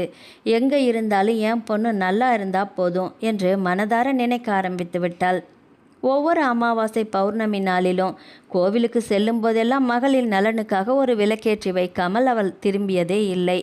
காலம் ஒவ்வொருவருடைய மனதையும் கொஞ்சம் கொஞ்சமாக மாற்றிக்கொண்டிருந்தது. ஆனால் அத்தனை மாற்றங்களுக்கும் நடுவில் மாறாமல் இருந்த ஒரே மனிதர் கோபாலன் தான். அவருக்கு தன் மகள் எங்கே இருக்கிறாள் என்பது தெரியும் இல்லையா? அவள் பாதுகாப்பாகவும் மகிழ்ச்சியாகவும் இருப்பதும் தெரியும். இருந்தும் ஒரு நாள் கூட அந்த உண்மையை வாய்விட்டு யாரிடமும் சொல்லவில்லை. சிவகாமி மனம் மாறியிருந்தா கூட, கோபிநாத் தேடுவதை நிறுத்தியிருந்தா கூட, கமலி அமைதியாக இருந்தா கூட, மனித மனம் எப்போது மீண்டும் மாறும் என்று யாராலுமே சொல்ல முடியாத ஒன்று என்பதை அவர் நன்றாக அறிந்திருந்தார். அதனால் அந்த ரகசியத்தை தன் உயிர் இருக்கும் வரை நெஞ்சுக்குள்ளேயே புதைத்து வைத்திருக்க வேண்டும் என்று முடிவே செய்துவிட்டார். ஏனெனில் அந்த ரகசியம்தான் அவரது மகளின் நிம்மதியான வாழ்க்கைக்கு காவலாக இருக்கும். காலம் யாருக்காகவும் காத்திருக்கவில்லை. எதிர்பாராத திருமண நாளும் இனிதே வந்தது. எதிர்பார்த்த திருமண நாளும் இனிதே வந்தது. ஏற்காட்டின் குளிர்ந்த அதிகாலை அந்த நாளுக்கென்றே இன்னும் அழகாக புலர்ந்தது. சேர்வராயன் கோவிலை சுற்றி வெண்பனி மெதுவாக விலகி கொண்டிருந்தது. கோவில் மணியின் ஓசை மலைக்காற்றோடு கலந்த அந்த பகுதி முழுவதும் பரவ ராஜாத்தியும் மாணிக்கமும் பெரிதாக எந்த ஆடம்பரத்தையும் விரும்பவில்லை. 2 மனங்கள் இணைவதே திருமணம். அதற்கு தேவையானவர்கள் மட்டும் இருந்தால் போதும் என்று நினைத்தனர். எஸ்டேட்டில் வேலை செய்யும் தொழிலாளர்கள், அவர்களது குடும்பத்தினர், நெருக்கமான சில உறவினர்கள் மட்டுமே அழைக்கப்பட்டிருந்தனர். அனைவரின் ஆசீர்வாதத்துடன் இறைவன் சந்நிதியில் திருமணம் எளிமையாகவும் நிறைவாகவும் நடைபெற்றது. மஞ்சள் நிற பட்டு புடவையில் தேவதையைப் போல நின்றிருந்தாள் மதுமலர். வெள்ளை பட்டு வேட்டி பட்டுச்சட்டையில் கம்பீரமாக நின்றிருந்தான் தயாளன். ஐயர் மந்திரங்களை ஓத ராஜாத்தியும் மாணிக்கமும் மனம் நிறைந்து நின்றனர். கெட்டிமேளம் கெட்டிமேளம் என்ற குரல் ஒலித்த அடுத்த நொடியே தயாளன் மஞ்சள் கயிற்றில் கோர்க்கப்பட்ட திருமாங்கல்யத்தை எடுத்து மதுமலரின் கழுத்தில் கட்டினான். அந்த நொடி மதுமலரின் விழிகள் தன்னையறியாமல் கலங்கியது. அது சோகத்தின் கண்ணீரிலே பல நாட்களாக அனுபவித்த துன்பங்களுக்கு முடிவு கட்டிய வாழ்க்கையின் ஆனந்த கண்ணீர். தாலி கட்டி முடித்தவுடன் தயாளன் அவளை அமைதியாக பார்த்து மென்மையாக புன்னகைத்தான். அந்த ஒரு புன்னகையே இனிமே எல்லாத்துக்கும் நான் இருக்கிறேன் என்று சொல்லாமல் சொல்லியது. அதே நேரத்தில் காரமடையில் தோப்புக்குள் இருந்த சிறிய அலுவலக அறையில் தனியாக அமர்ந்திருந்தார் கோபாலன். அவரது கைபேசி ஒலித்தது. திரையில் ராஜாத்தியின் பெயர் தெரிந்ததுமே உடனே அழைப்பை ஏற்றார். சில நொடிகளில் திரையில் தோன்றியது சேர்வராயன் கோவிலின் சந்நிதி. வீடியோ அழைப்பின் வழியாக மகளின் திருமணத்தை பார்த்து கொண்டிருந்தார் அந்த தந்தை. திரையில் மதுமலர் தெரிந்தால் கழுத்தில் புதிதாக மின்னிய திருமாங்கல்யம், முகம் முழுவதும் நிறைந்த அமைதி, கண்களில் தெரிந்த நிம்மதி. அவற்றை பார்த்தபோது கோபாலனின் கண்கள் தானாகவே நனைந்தன. இதுவரை அடக்கி வைத்திருந்த உணர்வுகள் அனைத்தும் கண்ணீராக வழிந்தன. திரையை பார்த்து மெதுவாக தொட்டபடி சந்தோஷமா இருடாமா என்ற உதடுகள் மட்டும் அசைந்தது. அவரது குரல் வெளியே வரவில்லை. நெஞ்சுக்குள் தேங்கிய பாசம் கண்ணீராக மட்டும் வெளியேறியது. அங்கே இருந்த ராஜாத்தி கைபேசியை மதுமலரிடம் நீட்டினார். திரையில் தந்தையை பார்த்த நொடியே அப்பா என்று கண் கலங்கினாள் மதுமலர். கோபாலன் கண்ணீரை துடைத்து கொண்டு புன்னகைக்க முயன்றார். அழாதடா என்றார் நடுங்கிய குரலில். இனிமே உன் வாழ்க்கை முழுக்க சந்தோஷமாக தான் இருக்க போகுது. அதுதான் இந்த அப்பாவோட ஆசீர்வாதமோ. தயாளனை பார்த்தார். மாப்பிள்ளை, என் பொண்ணை நல்லா பார்த்துக்கோப்பா என்றார். தயாளனும் மரியாதையோடு தலை குனிந்தான். உங்கள் பொண்ணு இனிமே என் உயிர் மாமா, கவலையே படாதீங்க. அந்த ஒரு வாக்கியம் கோபாலனின் மனதிற்கு அளவற்ற நிம்மதியை கொடுத்தது. நான் இப்போ நிம்மதியாக இருக்கேன் என்று மெதுவாக சொன்னார். என் மக சிரித்த முகத்தை பார்த்துட்டேன், அதுவே எனக்கு போதும். வீடியோ அழைப்பு முடிந்த பிறகும் சில நிமிடங்கள் கைபேசியை நெஞ்சோடு அணைத்தபடியே அமர்ந்திருந்தார். ஒரு தந்தையாக தன் மகளின் திருமணத்தில் நேரில் கலந்து கொள்ள முடியவில்லையே என்ற கவலை, ஆனால் தன் மகள் நிம்மதியான வாழ்க்கையை வாழ ஆரம்பித்து விட்டாள் என்ற நிறைவு அவரது உள்ளத்தை முழுவதுமாக நிரப்பியிருந்தது. இரவு மலைக்காற்றின் இதமான குளிரில் மெதுவாக இறங்கிக் கொண்டிருக்க அறையில் ஜன்னல் திறந்திருந்தது. வெளியே நில ஒளியில் நனைந்த காப்பி தோட்டம் அமைதியாக உறங்கிக் கொண்டிருந்தது. ஜில்லென்று வீசிய மலைக்காற்று திரைச்சீலைகளை மெதுவாக அசைத்தபடி அறைக்குள் நுழைந்தது.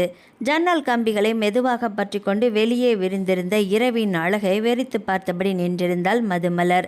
அவளது இதயம் மட்டும் வேகமாக துடித்து கொண்டிருந்தது. இன்று முதல் இரவு தன் வாழ்க்கை ஒரு புதிய பாதையில் பயணிக்கப் போகிறது என்ற எண்ணமே அவளுக்குள் வெட்கத்தையும் இனிய பதற்றத்தையும் ஒன்றாக எழுப்பியிருந்தது. அந்த நேரத்தில் கதவு திறக்கும் ஓசை கேட்டது. தயாளன் உள்ளே வந்திருந்தான். கதவை மெதுவாக சாத்திவிட்டு திரும்பியவன் ஜன்னல் அருகே நின்றிருந்த மலரை பார்த்து மெல்ல புன்னகைத்தான். அவள் இன்னும் திரும்பவில்லை. அவளது கூச்சம் அவனுக்கும் புரிந்தது. அமைதியாக அவளை நோக்கி நடந்தான். அவளுக்கு மிக அருகில் வந்து நின்றபோது கூட மதுமலரின் பார்வை வெளியே இருந்த மரங்களிலேயே நிலைத்திருந்தது.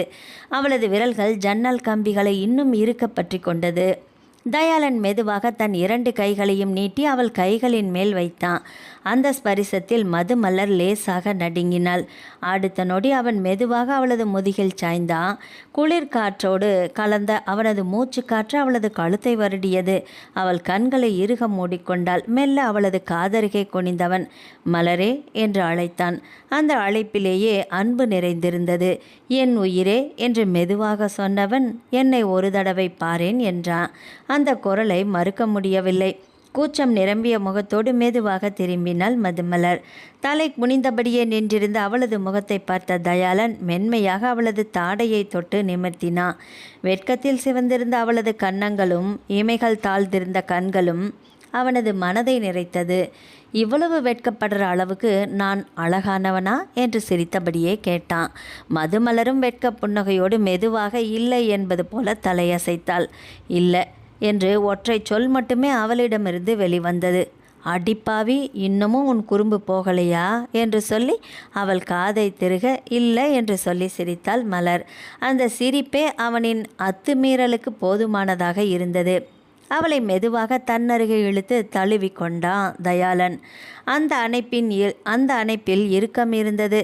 சில நொடிகள் அப்படியே அமைதியாக நின்றிருந்த மதுமலர் தன் கூச்சத்தை மெதுவாக ஒதுக்கிவிட்டு தன் கைகளையும் உயர்த்தி அவனை அணைத்து கொண்டாள். அவளது தலையை வருடியபடியே தயாளன் மெதுவாக சொன்னான், இனிமே உன் சிரிப்பை காப்பாற்றுறது தான் என் பொறுப்பு.